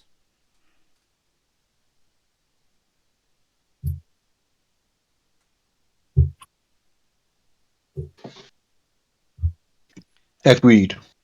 And what of your companions? You are all very quiet. This one would like to know a little bit more about your reasons for coming in here. Oh, go ahead. Oh, I think a lot of us came to this land to stop people from dying again, or just dying in general. This one Yeah, the death course. This one would be happy if you would help in the stopping of the dying of this one's tribes. Seems that is what we come here to do. This Yes. one is very happy. And eventually, during the conversation, you notice one of the fungal people, the Vegepygmies, brings a small bowl of hot broth over and hands it to Hista. While he was looking at you and listening to you talking, he then blows a little bit of air over it as the steam moves out of the way. He lifts the broth to his lips and he takes a sip.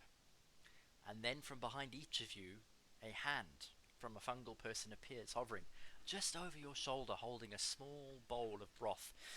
I would say it's about the size of a teacup in your hands. Looking inside, you notice that the liquid is watery. A few small chunks of meat are floating in the broth, along with some of the leaves from the bushes at the back of the village. As you stare into the bowl, you look around to thank your hosts and notice that only you in the circle are the ones with food in front of you. Many of the villagers are looking on with large eyes. Some are sad, others hungrily licking their lips while they watch you intently.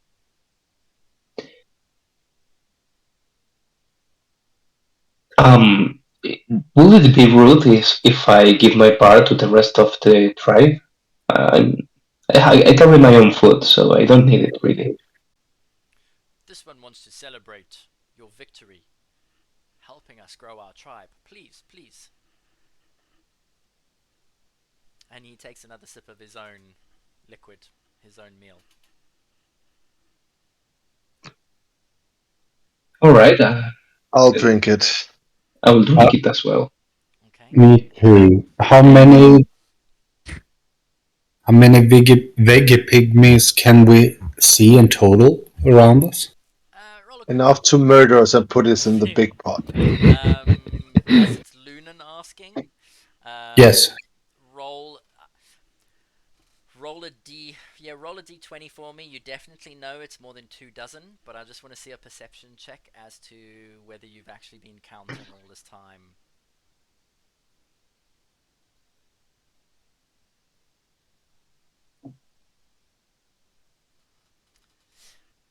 You'd say there's easily 40 Vegepygmies that you've seen moving around the village. As you walked in, you clocked the dogs in the pen. There were at least 10 of them. So the village is busy. There's quite a lot of them around here. To the chief, I say, or it's not the chief that talks. It's the guy who can talk. I say, I have a gift to you, and I take out the pot of honey and say, if you guys can eat this, please have it and share it among the people. Okay, as you do, he takes. This one will accept your gift. And he hands it behind him to the chief, who takes it with two hands and looks at you. And if a frog could smile, he has a little bit of a smile and nods his head, and then you see him tapping and hands it to the other guy who you'd seen holding his stool, and he runs off and puts it into the chief's hut. Okay. Okay, so we've got Dusted, Yelena, and Vargo have drunk, yes? Yes. Yeah. And Lunan has handed a gift over, and Valrus? Contemplating drinking it for a moment Okay, and then drinking it. okay. Lunan? He will drink. Alright. All of you then take a sip, and as you do, Azaka and Ponti too drink, waiting to see if any of you die first. The broth is hot. Blowing on it, steam comes flying off. But it's not too hot to drink. And it is slightly bland and watery, but the leaves at the back of your throat give a bit of a spicy taste when you bite into them. The meat itself is bland and unflavoured.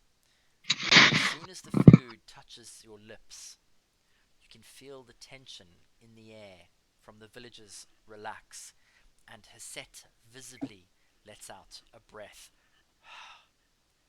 Excellent, says Hista. This one is pleased.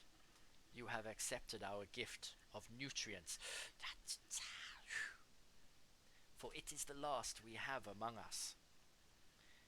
And he turns to Haset and smiles and nods. And then he looks at all of you, and his face takes on a bit more of a serious expression as he says, now, we have given all we have. We ask but a small boon in return. And with a wave of his hand over the watching crowd, some 30 to 40 individuals, Hista says, we have come on difficult times. Our tribe is fading. Once we numbered in the hundreds, when this land was covered by lake and jungle. But with lake gone, swamp arrived. The swamp is poison to our young, and many do not survive. There is no plant to feed us, no tree to shade us, for swamp kills all nutrients we need for life. And everyone else repeats what we need to survive. As the crowd repeats the blowing and sucking language, you realize that they're repeating the speech. No plant to feed us. We only ask you aid in the rebirthing of our young ones. And we will aid in the ridding of the swamp, for we do not want to die out. And he waits for your answer. How can we offer this aid?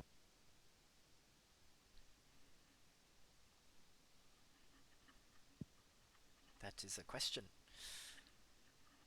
This one would be pleased to tell you if you are all in agreement. I mean, this is the first clue that we have, the first way that we can solve the haste. So for me, it's a yes, but I don't speak for my party, and let's see what they say. He casts casts his eye over Yarlena and Lunan and Dusted.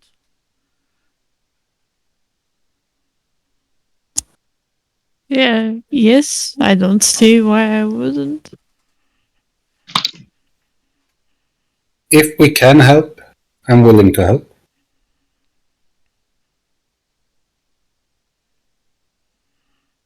It will be as it will be. Excellent! And he claps his hands as behind each of you, a fungal person thrusts an arm forward over your shoulders and hands you a small leather bag tied shut with a drawstring, almost the size of a coin pouch. And you recognize these as the leather pouches carried by the previous Vegepygmies when you were fighting the shambling mound. He holds his hands up as to stop you from doing anything and says, "These are our eggs. We would ask that you find more living hosts. 4 legs or 2 legs, the bigger the better, and cover them in our eggs. Then you must slay them and let the eggs fertilize. But have a care not to touch the contents in the bag or breathe it in, for they will fertilize in you also. Once this is done, return to us and tell us the location of our wombs, and we will go and gather our new children. For now, you are invited to stay with us until the sun rises. Come, we have prepared a roof for you." And he stands up and leads you to one of the huts made empty earlier. Do you follow? Yes. Yeah. This item we were given, does it have a name, or we write bag of eggs and that's it? For now, you can write bag of eggs. You have not identified it. All right. Okay. So, he leads you to the small little hut on the corner here where all of you managed to crowd into. And with the meal at an end, all of the villagers start to move in and assist to clear up. Histar opens the door to the hut. "Please, rest. You have heroic day tomorrow to attend." And he bows to all of you and turns to leave.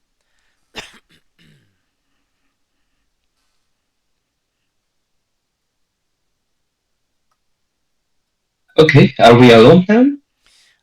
I think you're alone now. Yeah. Do you think I could put these eggs in my adversary? Adversary, even. Your what? No, adversity. I don't know. Yarlena actually said adversary. Yes, she did. You sure you didn't have a sniff already? Oh, all right. What is an adversary? Adversary. It's the person who poisons you with spores and put spores in more stuff.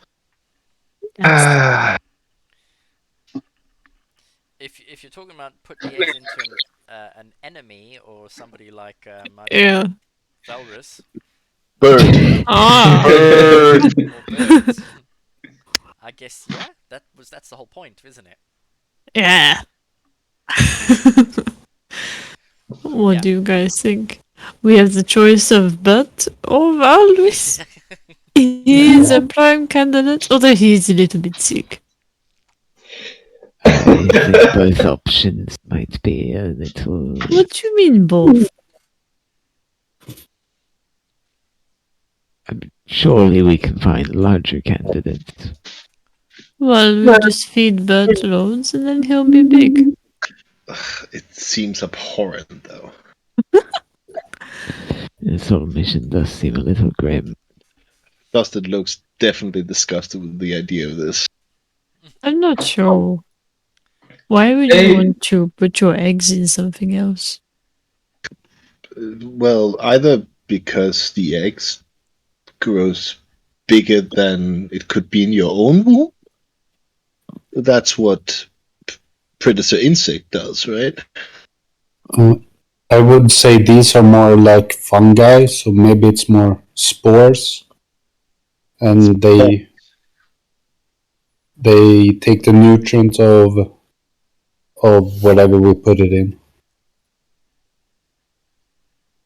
Yeah, I mean, Just like when your bread starts molding. Wait, does the book say anything about spores and these little people and watching out for that?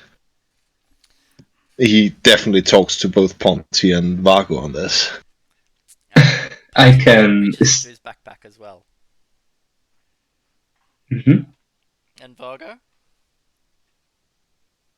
Vargo will pull out his spell and start casting Identify on the bag of eggs. I don't think it's gonna work, but we may as well try. Alright, I assume you ritual cast it.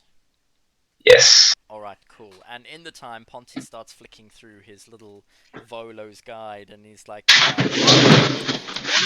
well, yes, it says here that they reproduce through spores. Oh. That's interesting. So, Well, that makes this rather grim, doesn't it? oh dear. Yes. It's quite disgusting, isn't it?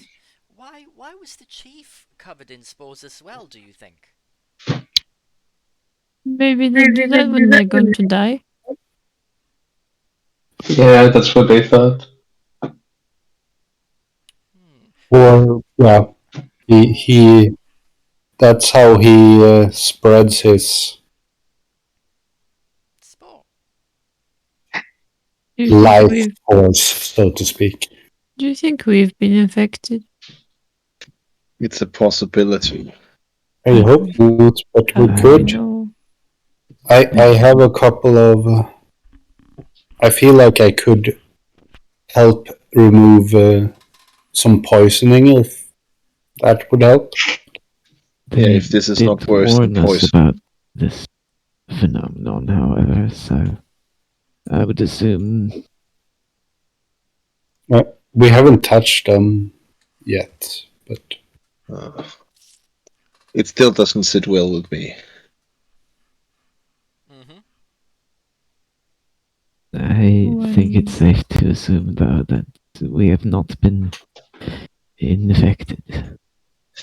Okay. I have had a bit of an idea. When we find the snake people, we could throw the eggs at them.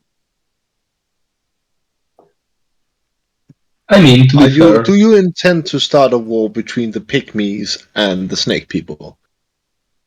Well, when you put it that way, I suppose no, but also yes.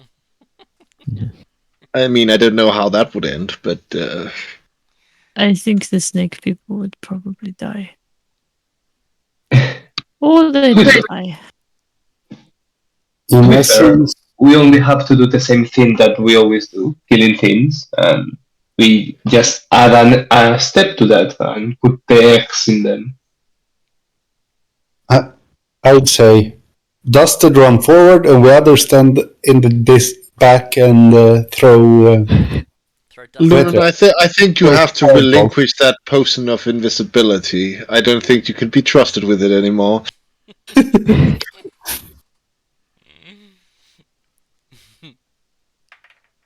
No, but hear me out. I have a way of making it harder for them to hit you.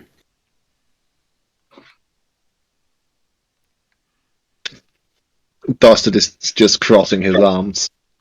Not really that that convinced. You just Because have if you are all in safe distance, he's gonna be breathing all of that shit, and he's not about that. You just have to have faith. The only thing I can know with absolute certainty is that if we meet a tree that is similar to the one we met in Kirsabal, it will be a race between you, the human, and the tiefling to who got to it first. Why did you put the human on that? I didn't want it to go to the tree. I'm not touching any trees. You are both scholars. Like the way you interrogated Valorous while he was lying there, gargling on the floor. Yeah, knowledge is what the gods wants us to acquire. Yes, I'll get back to you on that. Okay. Yeah, knowledge is alright, but only if you're alive to make something about it. See, that I can agree with. Well, I'm not sure if the tree has much to say anymore, anyways. Are you saying you don't want to try to touch it again when we get back to Kirsabal? That was not what he said. We'll see what happens. Alright, let's see what I can find. DM, does the identify tell us something that we don't know about these things? Sorry, what? Does the identify spell tell us something about your identify the... spell. It has not brought up anything. It is not magical at all. Alright. And nothing around you other than what your party has. There's no magic either. Okay. Bearing in mind you are sitting in a little cramped hut, so you can't really see past the mud walls and stuff. Have you closed the door? Are you talking? I assumed we did. Yeah, we did. Okay. In which case, no, you don't see anything about the leather bags that are magical at all. I will take an hour before we sleep to bring Arky back. Okay. Cool. After his poor demise. Yeah. Are you going to set a watch tonight, or are you going to sleep safe and sound, all of you? Barlow is going to sleep. Dustin is definitely not gonna sleep. He's gonna just sit there and look at his fucking pouch most of the night. Okay. So you're not sleeping. No. All right. Anyone else? Yellen will do the usual. She'll stay up for the first 4 hours and then meditate for the last 4. Yeah, and I do vice versa. Okay. Valrus, you said you're sleeping? Yes, I will sleep. Okay. Right. You set your watch, and the night passes quite slowly as you're lying in a cramped confinement, each of you gripping a bag of Vegepygmies spores or eggs rather tightly, hoping it doesn't burst and infect you all. None of you notice any signs of infection at all. And Yelena, it comes time for your watch to end. Lunan changes with you, and you take your rest. It is late into the night, maybe a few hours before daylight. Lunan, you hear a whistling sound from the east end of the village. Something seems to be out of place. Not too loud, and if you were in the jungle, most likely you would not have heard a thing, but here in the wastes, where it's much quieter, it almost sounds like screaming. I open the door, looking out and trying to listen more carefully. You move to the door and have a look out. The village is pitch black, but your darkness is fully active. I need you to roll a perception check with disadvantage, please, because of dim light.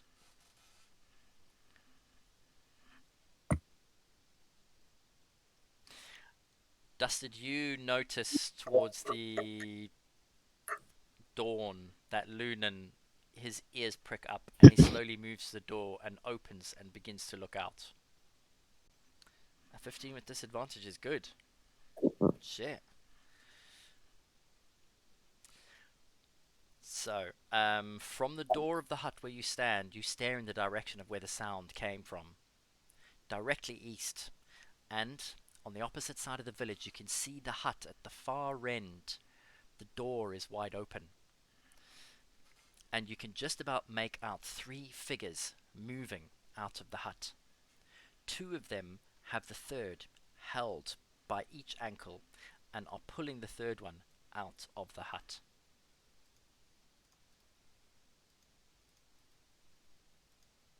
What is it? Hold on. Out of the corner of your eyes to the south, 50 feet away from the farthest hut, you spot something similar. 2 more figures dragging a third, and then north you see 3 more figures slowly moving towards Heset and Staz hut, about to open the doors to them.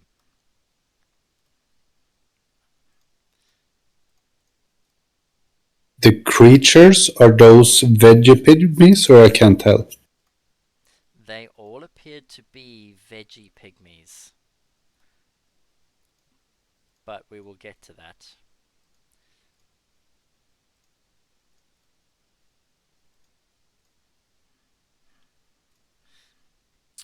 DC 15 and above, as you peer closer, you notice that these figures look identical to the ones that you've met during the daytime. They are identical to the ones that they are accosting, but they are much darker and dripping with what looks like liquid, potentially swamp liquid. You can't see with your dark vision or make it out. And then you also hear movement. More hissing and whistling sounds from around the whole village. Whatever they are, they're attacking every single hut in the village. I scream out, "We're under attack!" into the hut. Alright. Dusted jumps up.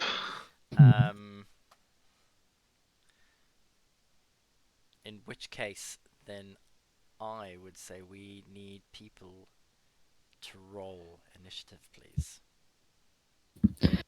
Alright.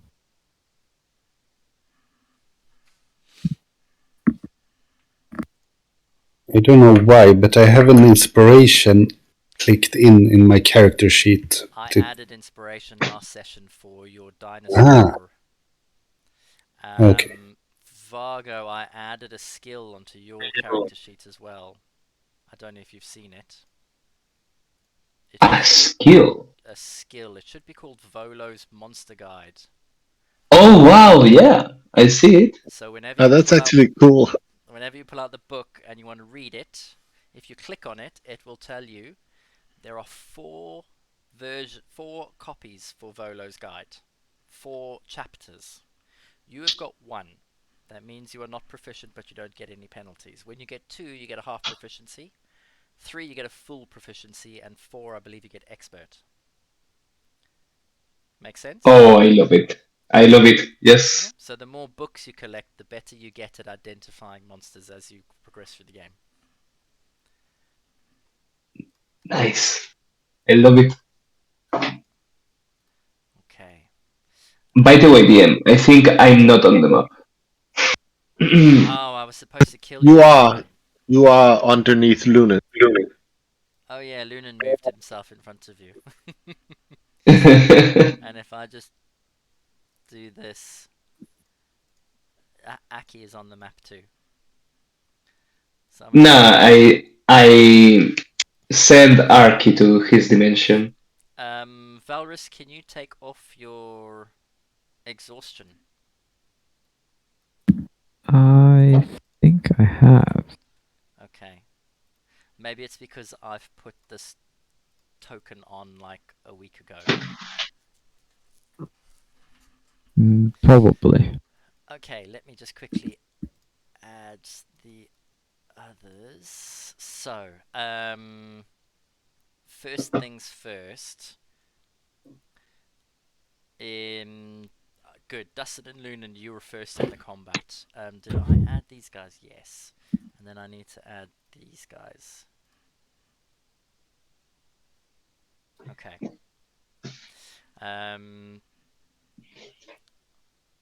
Dustard's got a higher dexterity than Lunan, so Dustard is first. Dustard! You hear Lunan shouting, "We're under attack! Quick!" He's standing in the doorway. Dustin is going to push outside next to Lunan and have a look around. Okay, firstly, roll a perception check. You get... Have you got dark vision? Yes. Alright, then... But 60 feet, that was also what I wanted to check. But I have to roll with disadvantage. Correct. 60 feet is exactly to the far end of the hut and the top outskirts. Obviously you can see the bottom, so technically the entire island you can see from here.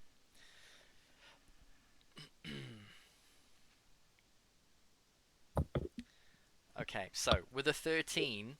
Oh, that was a weird roll. You got 2 10s.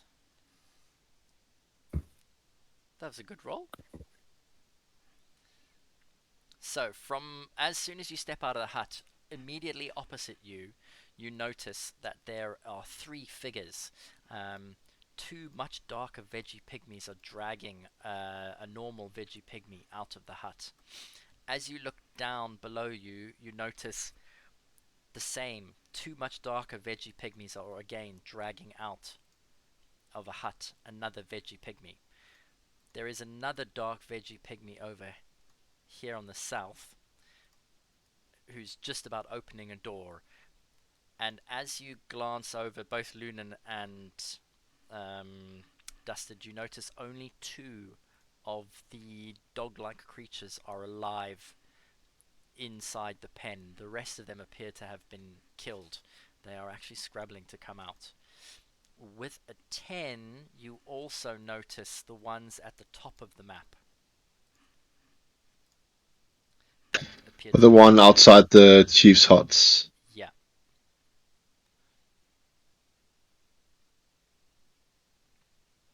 Because that is 60 feet away, almost exactly. Yeah. And I used 10 feet to get out here already. Dustin is going to move towards the one closest to the hut that's trying to break into the closest hut and try to accost that one. North or south? South. Okay. Because that's the closest one to him at the moment. Okay, so you're moving south. Yep. Like this. And you get an attack? Yeah, he's going to use his braces.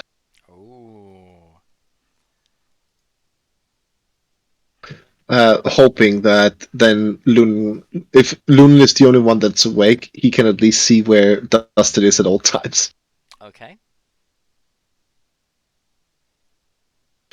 That's a 13? A 13 indeed actually hits him. As he's trying to open the door and he notices you behind you, you swing with your braces and the claws come flying out as they contact with him on the side of his body. Ah! 6 damage. Okay. 6 is a significant amount of damage, but he is still standing. Well, that's a bummer. I'm gonna use my what's it called?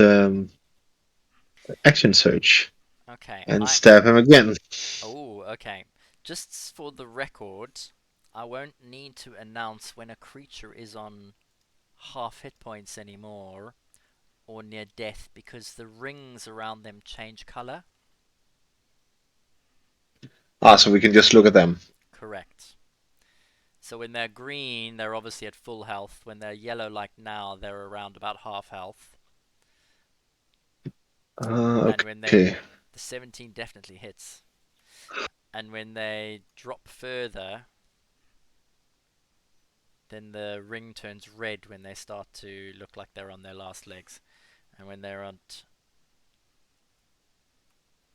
0, they get Oh, a cool. red and a square. Okay, with your action surge, you strike again, and you kill him outright. Is that your turn? Let's see. 10, 20, 30. Okay. Sorry, I And forgot to roll initiative. then yelling at the two dark. Well, because Dustin is stupid, he hasn't realized that they probably cannot understand him. He's still gonna try to accost them and say, "Hey, let that guy go." Okay. Alright then. Next up is Lunan. Lunan, you've already stepped out of the hut and had to look around. What are you going to do, sir? He would like to call forth his spiritual weapon here, Mm-hmm. the machete, Mm-hmm. and Up there, nice. attack the guy to the upwards was south, or is upward north in this map? Upwards is north in this map. So the guy north of the weapon. Okay, let me add a weapon for you. There's your spiritual weapon. Thank you. Can you move it? Should be in the... I'm rolling the attack right now, but then I will check if I can move it.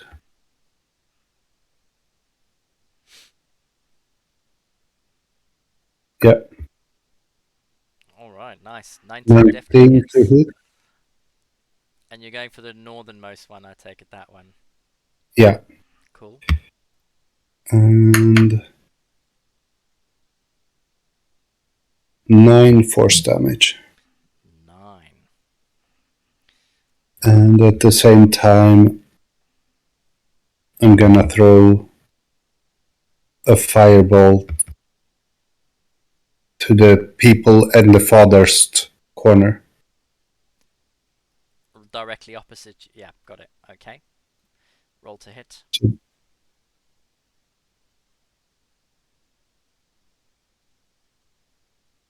That's most likely a hit. That's definitely a hit. 22. Wow. And And 9 9 points of damage. damage. Another 9. Nice. Okay. Is that your turn? I will actually move up a little bit. That's my turn. Alright. Then Azaka is next, followed by Yolena.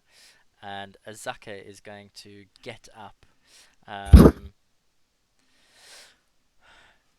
Hey, we are under attack! Quickly, quickly! And she starts to wake everyone else in the hut, and she grabs her scimitar and she moves out of the hut. I'm going to give her half her movement so she can get to about there. Yelena, it is your turn, followed by Valrus. Yeah, she'll get on out of the hut. It's about over there. I'm just far away are they? Yeah, that's a bad one. I was just double checking. She'll use Ray of Frost on that one. Which one? Sorry, I forget that you can't see the ruler in this one. Yeah, this one. Northeast, southwest. That one, the one that flashes. Yeah. If you hover over it, can you see its name? No, I don't think I can. No, I can't. Okay, that's no problem. Alright, cool. So you're going to Ray of Frost the one directly ahead of you? North. Yeah. Sure, yeah. She'll do that, and then she'll move a bit closer. I don't know what that was. 14. 14 hits. Nice.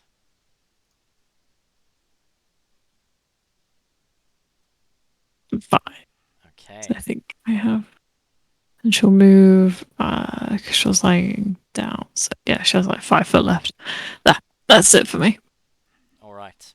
Valrus, your turn. hearing a commotion, you're already half awake. Gonna shoot up from the bed, slightly confused, and quickly wander outside. Mm-hmm. And seeing on all the commotion, I guess he will take a shot at the wounded one that's next to the weapon. Okay, the one in front of the chief's door. And Yes. just to confirm, you can see dark vision. Yes. I think it's only Vargo that can't, yes? I think so. And Ponty. Correct. Yes. Yeah, Ponty as well, but just for you guys. Okay. Yeah. Ray, what did you say? Firebolt? Yes. Alright. Ain't nothing but a swamp then, baby. And it goes wide. You rolled an 8. Oh, and it flies wide, and as you do, it lights up the area, and you don't see anything further. I'm too tired for this. Is that your For a go? moment, I Yes. thought you were gonna make a Vargo like in Fort Beleriand and just torch the whole fucking. Well, it was a natural one, so Don't give the DM ideas. This is true. Oh, that's all I'm here for, baby.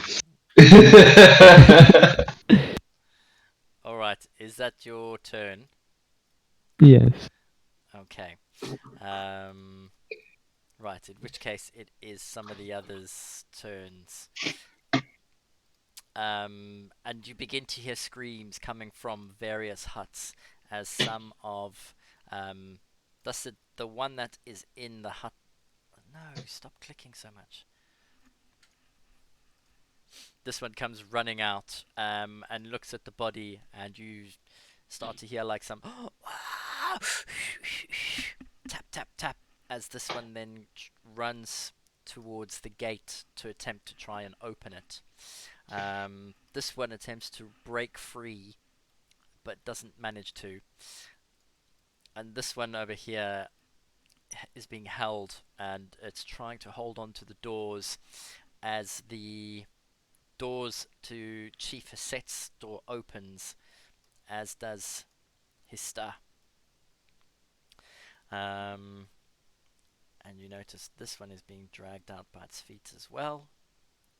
I think that's everything that you can see. Okay. Now it is Vargo, followed by Ponty. Alright. So there are no light sources. Correct? Everything is in pitch darkness, and I mean, yeah, there's no starlight penetrating through the haze above. It's pretty much pitch black. Alright. And then no armor, no shield, no nothing. Bargo picks up his staff, Mm-hmm. and he's gonna do the only thing that he can do. He's gonna cast Bless at second level Oh, okay. on Dusted, Jarlena, Barris, and Lunan. Nice. Alright, guys, add bless to your markers, please.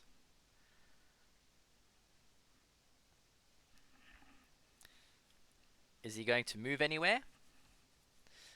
Not the No, Bargo stays in the hut. Do I have... Hold on. Are you Nah. saying in the hut? Or have you... It is pitch black. Lunan is 20 feet in front of you and it's dark. You would need to move out. Valrus you can see because Valrus cast a firebolt. Bless doesn't... For Bless I don't need don't to need vision. see anyone. Oh, my. Yes. Of course. That's because it's the only thing I can do at the moment. Fair enough. Oh, right. No worries. And you're going to stay in the hut? Yes. Okay.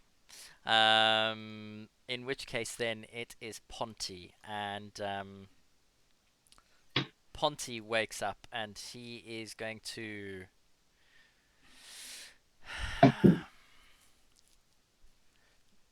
yeah, he is going to cast light on his mace. while he is inside the hut, and the entire hut bursts in. That's how much light he is going to cast when he steps out.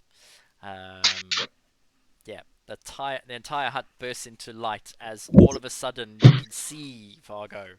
It's just you and Ponty left inside.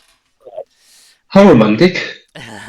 And then Ponty is going to move out to there. Okay, next up then. Right. These two move in, and one moves straight into the hut to go for Hesta. This one is busy dragging one of these and moves into the swamp. That one's okay. That one is dragging that one there. These two are dragging that one into the swamp. This one moves over to there to drag that one into the swamp, and this one moves here and attacks the other one there.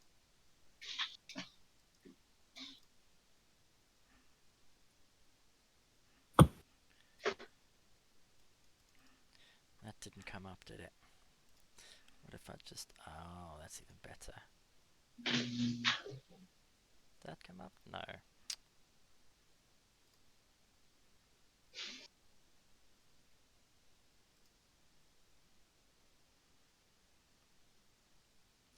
Yeah, it always rolls to self, but I rolled a 4, so he misses that one over there. And I believe that is at the moment. There we go. Okay. Right, then Hista moves, he steps out of the door. And he is going to cast everyone who's outside. As soon as Ponty walks out, you're bathed in light. Your dark vision disappears as you are whipped up into brightness. But from the corner of your eye, especially you, Lunan, you notice that the veggie dude Hista casts what looks like vines with thorns on, whips out of his hands as it slashes forward and hits the person, the little dude in front of him. Oh, and he gets a natural 20. Wow. Nice. Alright, so that is...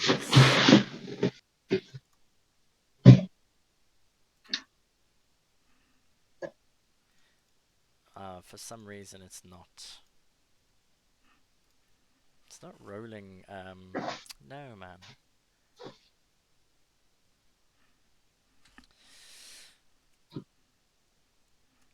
Is it 2d6?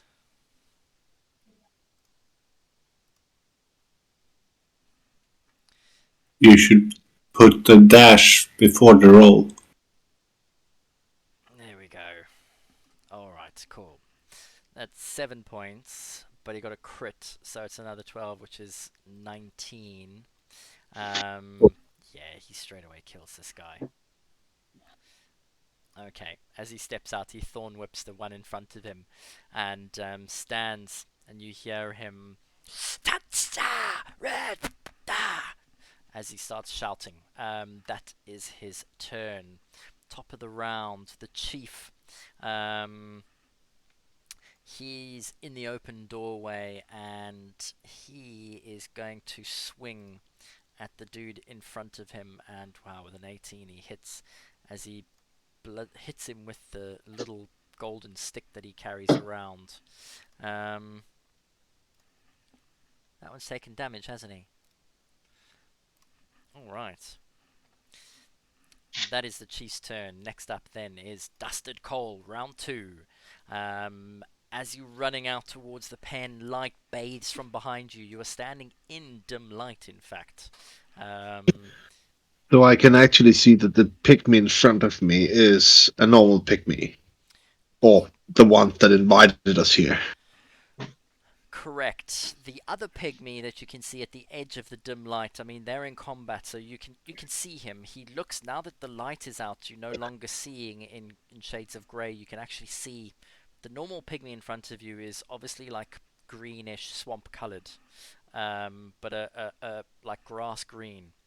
The other one looks like he's been dipped in crude oil. He's dripping with black, greasy, slick sort of a liquid that's just covered his body, and it's dripping off him, and he's leaving like a small trail behind him as he walks, almost as if he's been doused in black paint.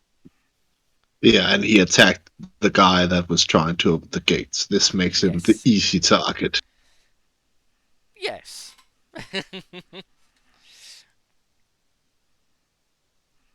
So Dust's gonna move 10 feet towards him and take a stab at him. Okay, with your braces. Yeah, he didn't grab any of his weapons, so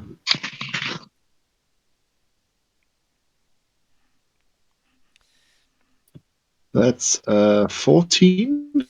14 hits, yeah. For sure. Let's see if I can do somewhat decently with this.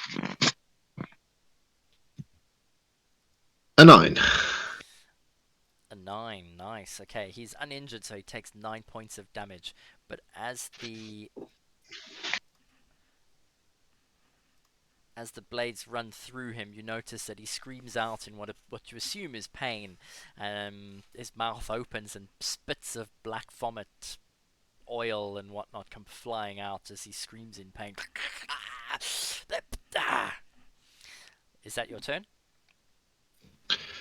That was 10 feet. Shit.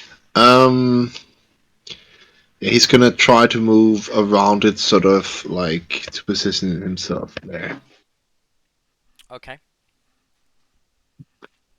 And that's my turn. Alright, Lunan, you're up next. If I'm able to, and I would like to have the spiritual weapon to move I think it's allowed to move 20. Up to 20 feet, yeah. So 1, 2, 3, 4, and attack the creature dragging a pygmy out. Okay. Go ahead and roll your strike, please.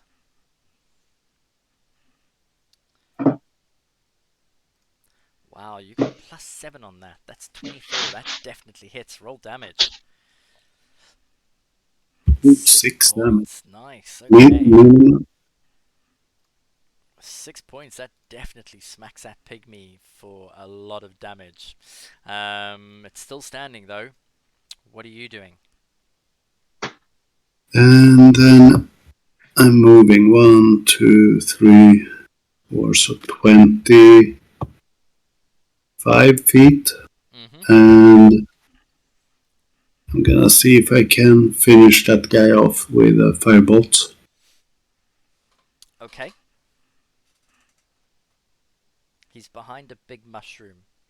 Actually, I changed my mind. Magic missile. Oh. One bolt for the damaged one and 2 bolts for the healthy one.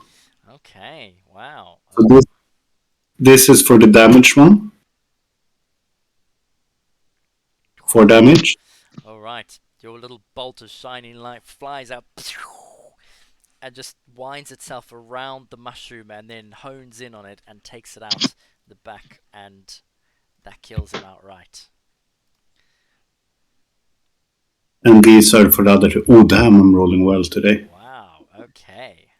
So 9 for the other one. Okay, the other one also, the 2 bolts fly towards him, veer around the mushroom, and then home right in on him and hit him square in the chest and the side. The dead one lets go of the one Vegepygmy, but the other one has still got a hold of his ankle. And your dark vision slowly starts to come back to you as you have stepped out of the light. Is that your turn? And that's my turn. Alright. Azaka. And Azaka has got her scimitar in hand, so she is going to go this way as she runs past this tent and around. So 10, 20, 30. So she can get to there, and she's going to dash as well. Through there. That's her action. Yarlena, it is you, followed by Valrus.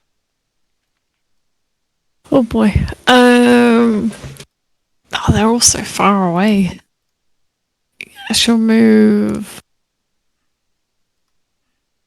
Yes. She'll move more over here, actually. Yeah, I think that should be fine. She'll stop. That feels like a long 30 feet. Oh, but it is right, I guess.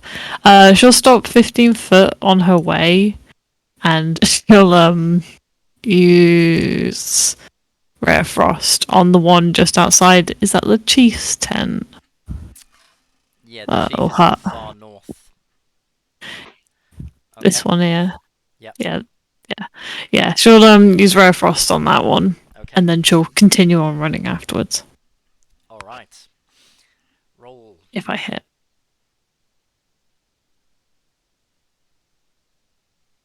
That definitely hits.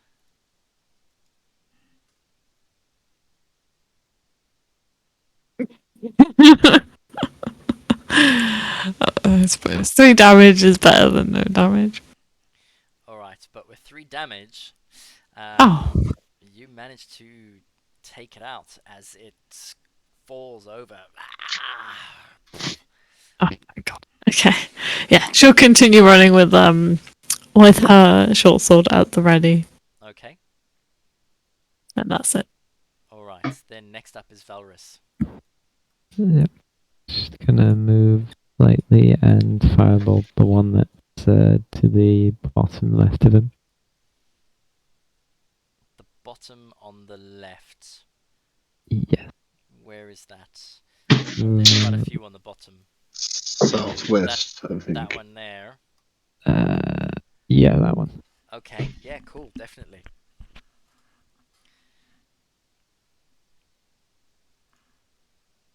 Firebolt to hit. Dun dun dun. 12. A 12 just misses. But Your your bless. bless. Yep. So yeah, go ahead. Roll your d4 just for effect. A 2. A 2. There we go. Yeah, the firebolt with your bless. You managed to hit him as he's dragging Alright. the other one into the swamp. Woo! Oh my 10 god. damage? Oh, 1 Yep. damage. I thought That you- was a warning shot. That was Yep. so- And just for that, I'm gonna use some of my points, my sorcery points, and as a bonus action, I guess cast Chaos Bolt as well Okay. on the same one. Oh, okay. You want The real shot. to redeem yourself. Yeah. Oh, that'll hit. That does hit, absolutely. Let's see. There we go. That's 8, and it's something extra. Plus 1d6. I'd like to get rid of that. There we go. What's the type possibilities on that? 6 and a 2. Good question. It will be cold damage.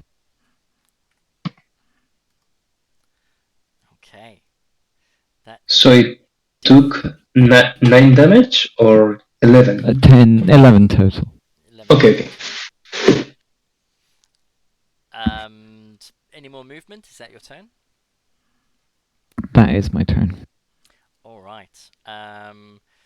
Next up then are the little pygmy dudes, and this one over here is going to. I mean, he's not going to move anywhere because otherwise he'll get an attack of opportunity.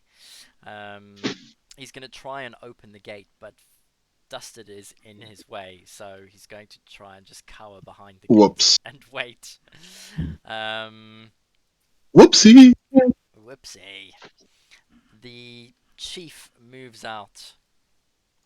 And he says a couple of things and then he bolts 2, 3, 4 towards Lunan where he is over there.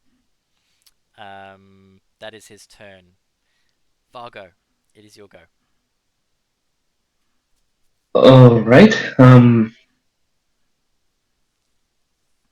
First, he will get out of the tent. Mm-hmm. And the thing is, I cannot see nothing outside of these spheres, so Correct.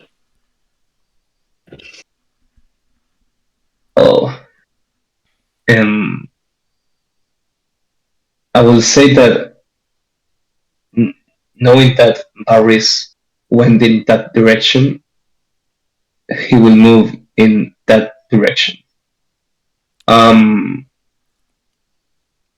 Yeah. I know. I will hold a magic missile and scream to Ponty, "Come here!" And yeah, the magic missile is going to be at 2nd level. Okay. What action are you holding it for? Fire at. Oh, that's a good point, actually. Because I haven't seen these creatures yet. Never mind. Then I will wait for Ponty to come. That's all. So you're going to shout to Ponty and tell him to come to you? Yes. All Have right. to be able to see something. Roll a persuasion check for Ponty. For you to attract Ponty. This is going to end well. I mean, 15. Okay. And that's your turn? Yes, that's my turn. Alright, Ponty's next. And he hears your voice, and he is going to run. And as he does, he holds his mace up, which has got light cast on it. For the church! For glory! Just do it for me! 1, 2, 3, 4. And that's 30. And he is going to... He's where you are. And as he gets there, I suppose he... Does he see that one there? He's going to run around this way. And he's going to go down towards this one on the bottom to make sure that it's okay. Alright, that's his turn. He dashed as well. So, right. It is then...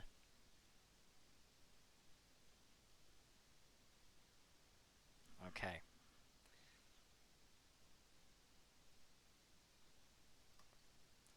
Right, at the start of this turn then...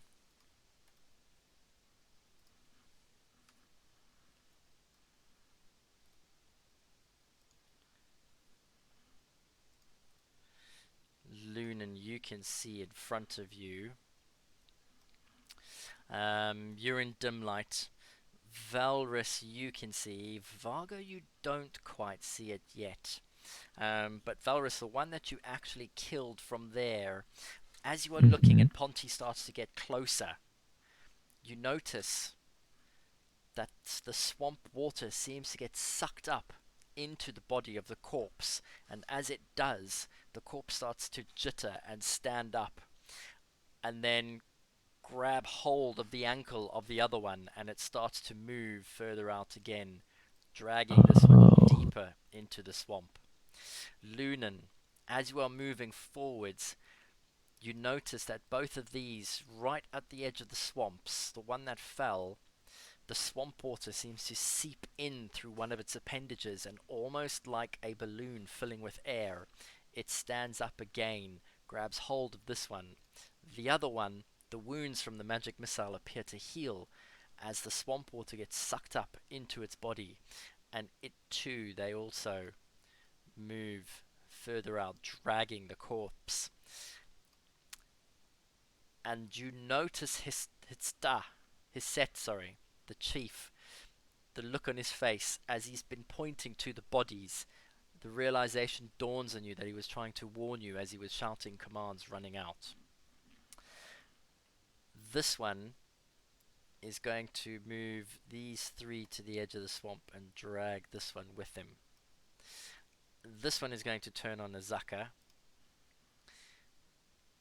and he is going to... Oh shit, he rolled a 17. Oops. She takes 5 points of damage.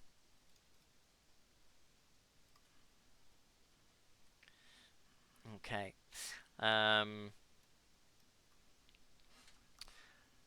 Vargo, from where you are standing, all of a sudden you notice from the swamp something rises up. It looks like a humanoid. But it is covered in vines and leaves and swamp. Almost as if it is undead but moving. It begins to move into the small village towards you. Oh, okay. He doesn't get that other attack. That's quite lucky, isn't it? Lunan, you also notice one of them moving in towards you as it moves there. I need to, add them to the combat tracker. Damn. Okay. And the one on this side over here, in front of you, Yarlena, you also notice one moving towards you like that.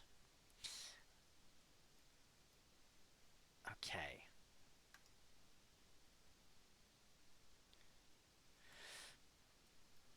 Right.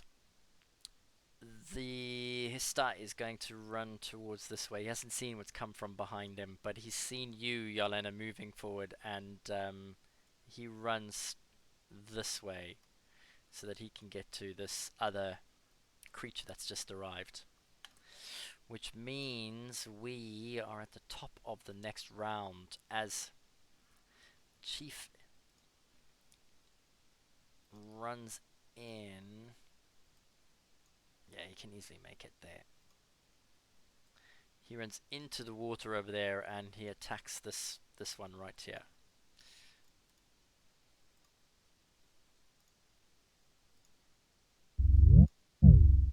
Cool. Oh, I forget that doesn't work. What did we say it was? Dash roll 1d20. No, you didn't see that either.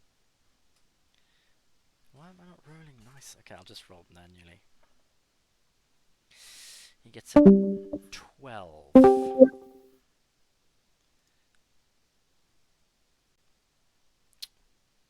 Plus 5. So, yeah, he hits it. And as he does, he beats it. And it drops. That is his turn. Dusted. It is your go. Well, I have a nasty little fella in front of me. Let's have a little stab at him. Yes, you do.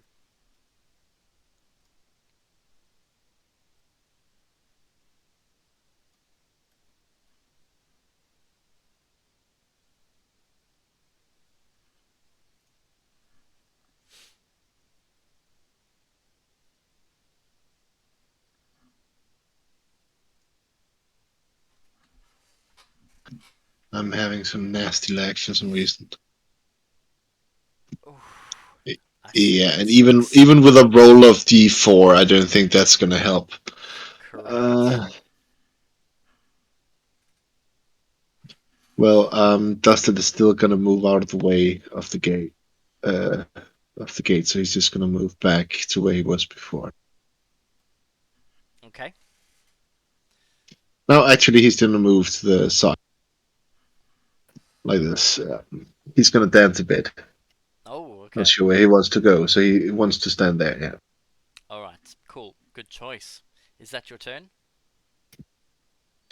Yeah. All right. Then next up is Lunan. I will start with a holy weapon. Mm-hmm. I need to read up.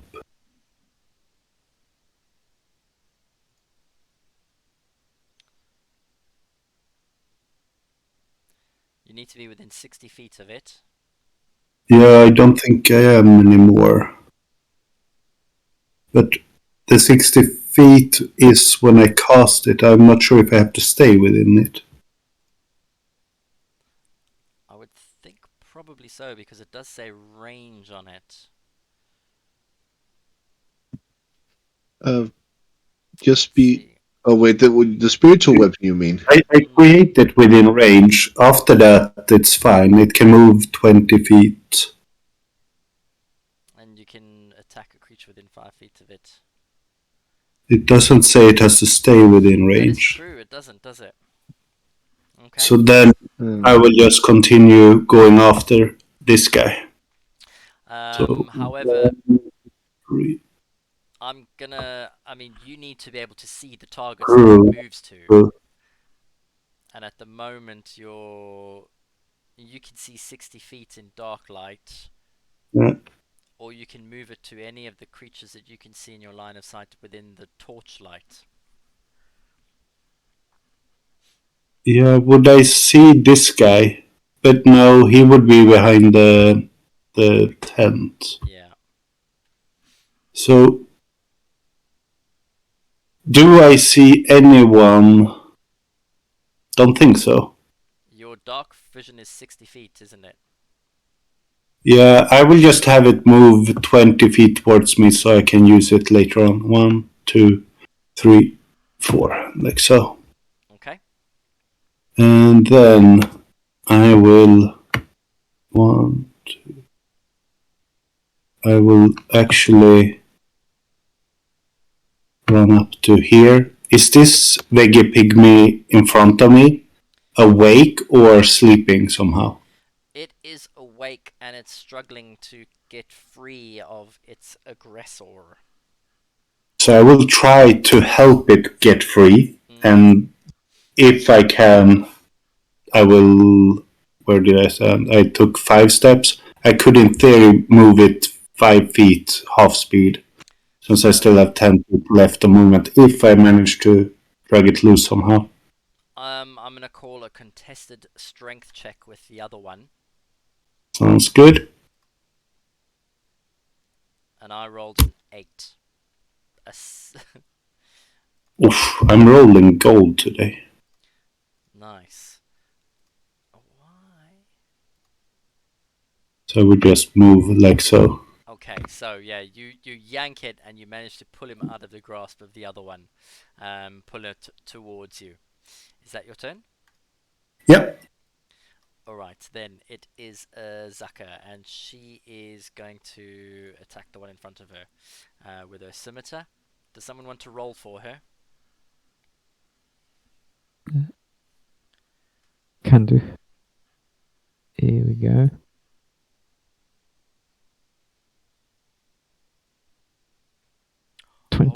my goodness. That's a critical. That is a critical. Okay, she's got D8s for her scimitars. Alright. So no, it's a D6. Sorry. So roll D6 plus 3, and then we add the D6. Add 6.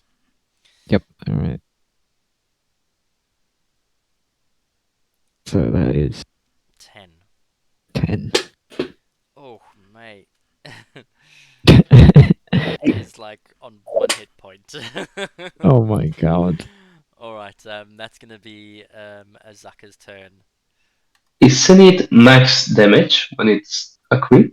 Yeah, Or just for something? the weapon, not the strength. So Oh, yeah.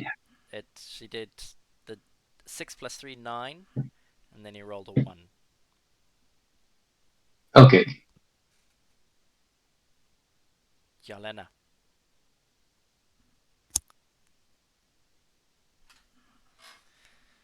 Yeah, she's gonna go on in and try and murder this thing. Alright. You go running into combat right behind there. Go ahead and roll your murder stat. Murder stat. Oh, hell yeah. Nice. Oh, it's not with the. Oh, never mind. I'm too late anyway. She's gonna smite it a bit afterwards. Okay. Just just a little smite. Alright. As a paladin, instinctively, I'll say you know he's undead, or at least your smite tells you so. Oh, okay. Oh my god. I'll have to roll an extra D8 then. Oh darn. You don't have to. 29 damage. Jesus Christ. Yeah. I miss being a paladin. Okay. He's still standing. As you smash him and smite him at the same time, yeah, you notice that the corpse is shiny. The swamp hasn't really stuck to it, but the body itself, the ivy wrapped around it, seems to be like a growth that's protruding from his body. He died by vining. If that makes any sense. Yeah, Okay. I guess. Oh. Is that your turn? I think so. Yeah, there's not. Yeah, I can't do too much else, so yeah, that's it. Alright, then it's So- Valrus. They died at a party, dining and dining. He is going to move over there, I think, and firebolt the one again, Okay. close by.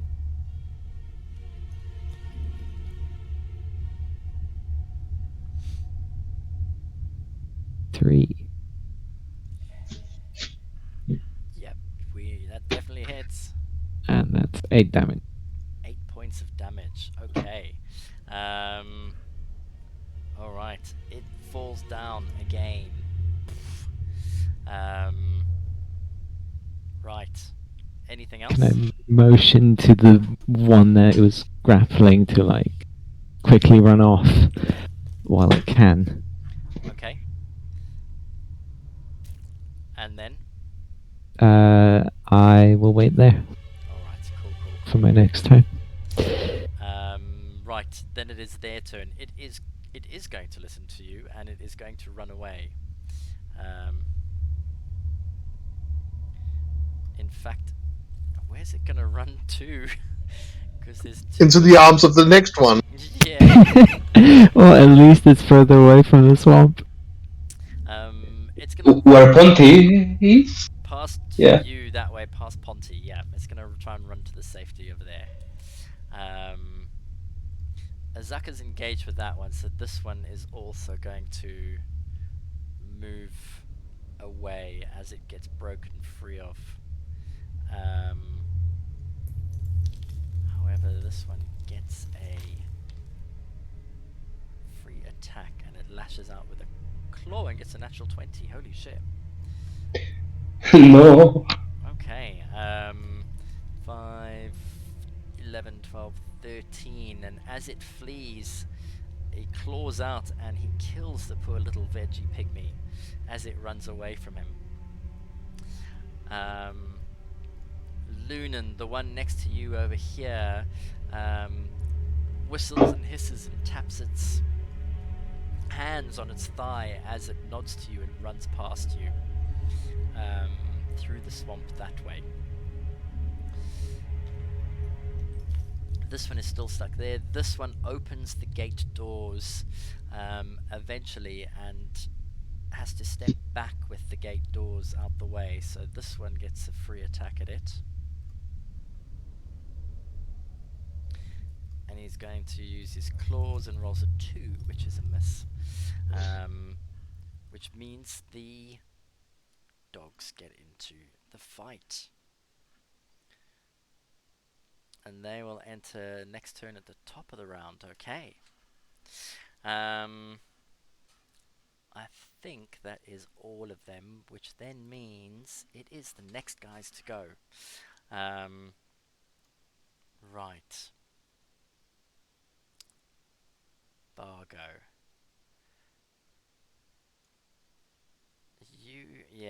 This one's gonna go straight for Ponty. Actually, this one hasn't got a chance to move yet. This one's gonna go straight for Ponty. Over there. And it's gonna slam its fist down on Ponty and misses.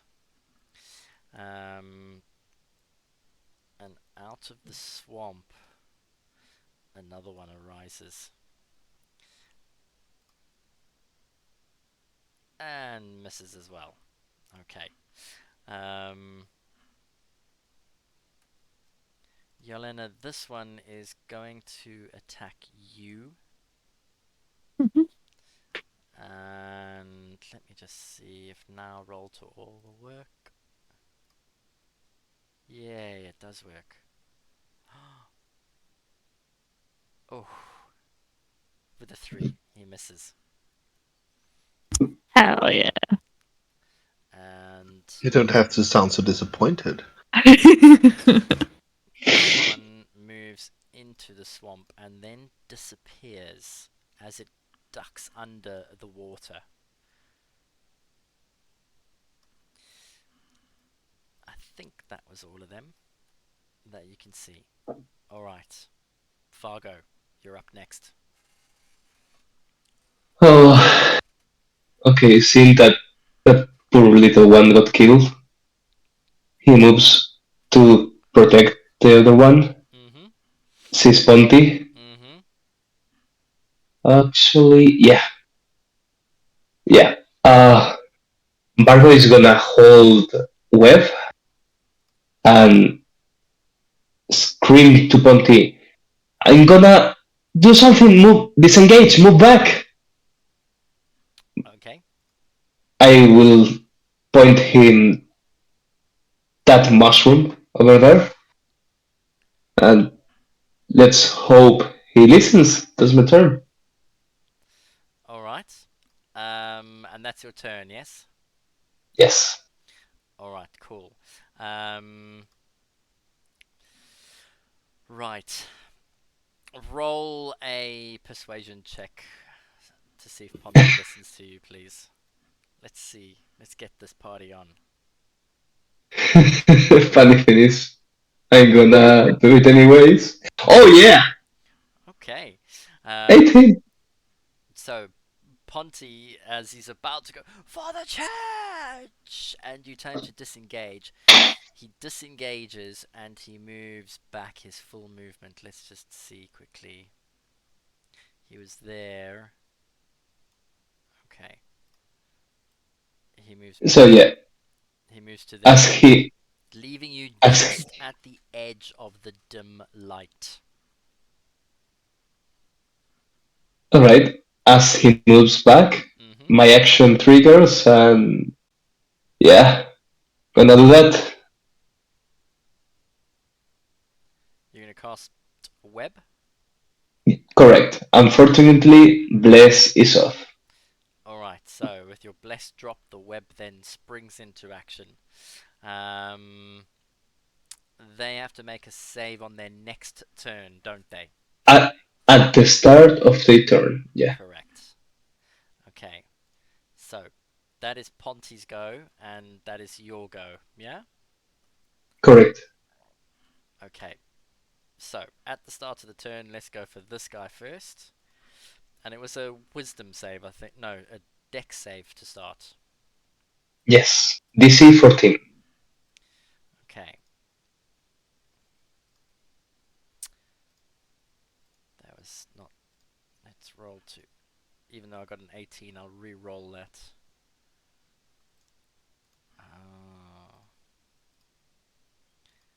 Let's roll to everyone.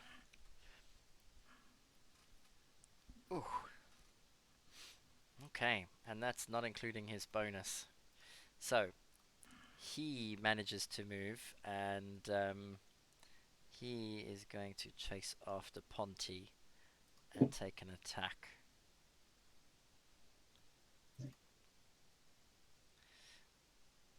Oh, I got a natural 20.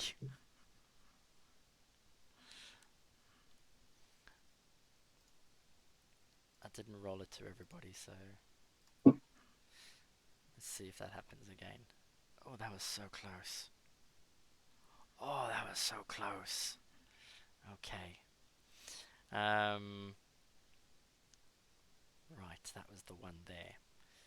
This one is going to attack Zaka.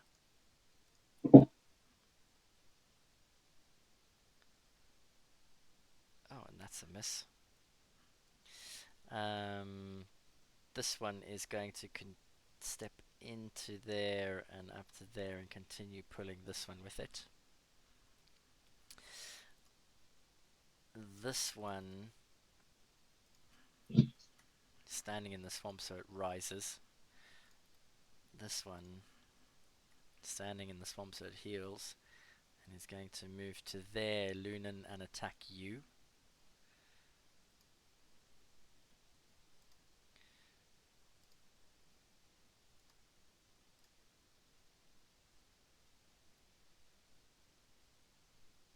Oh, and that is 19 actually.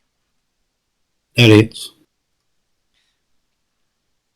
Alright, you take 5 points of slashing damage plus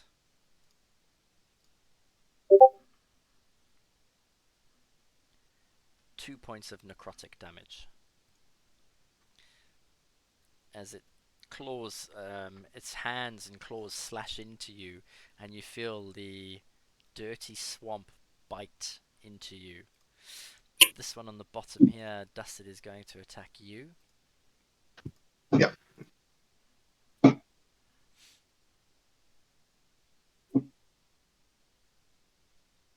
shit.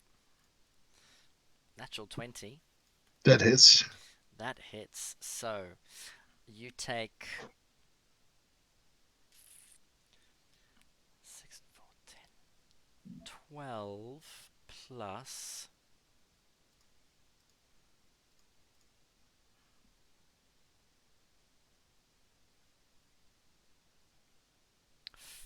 17 points of damage, of which 7 is necrotic. 8 is necrotic, sorry, but 17 points of damage. Yeah, that's adjusted.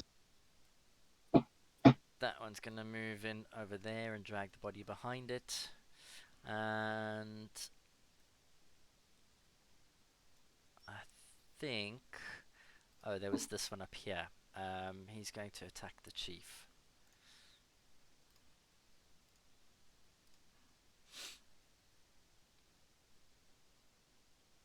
Oh, that was a 17, but a 7 with an 11, it misses. Okay. Which then means it's his And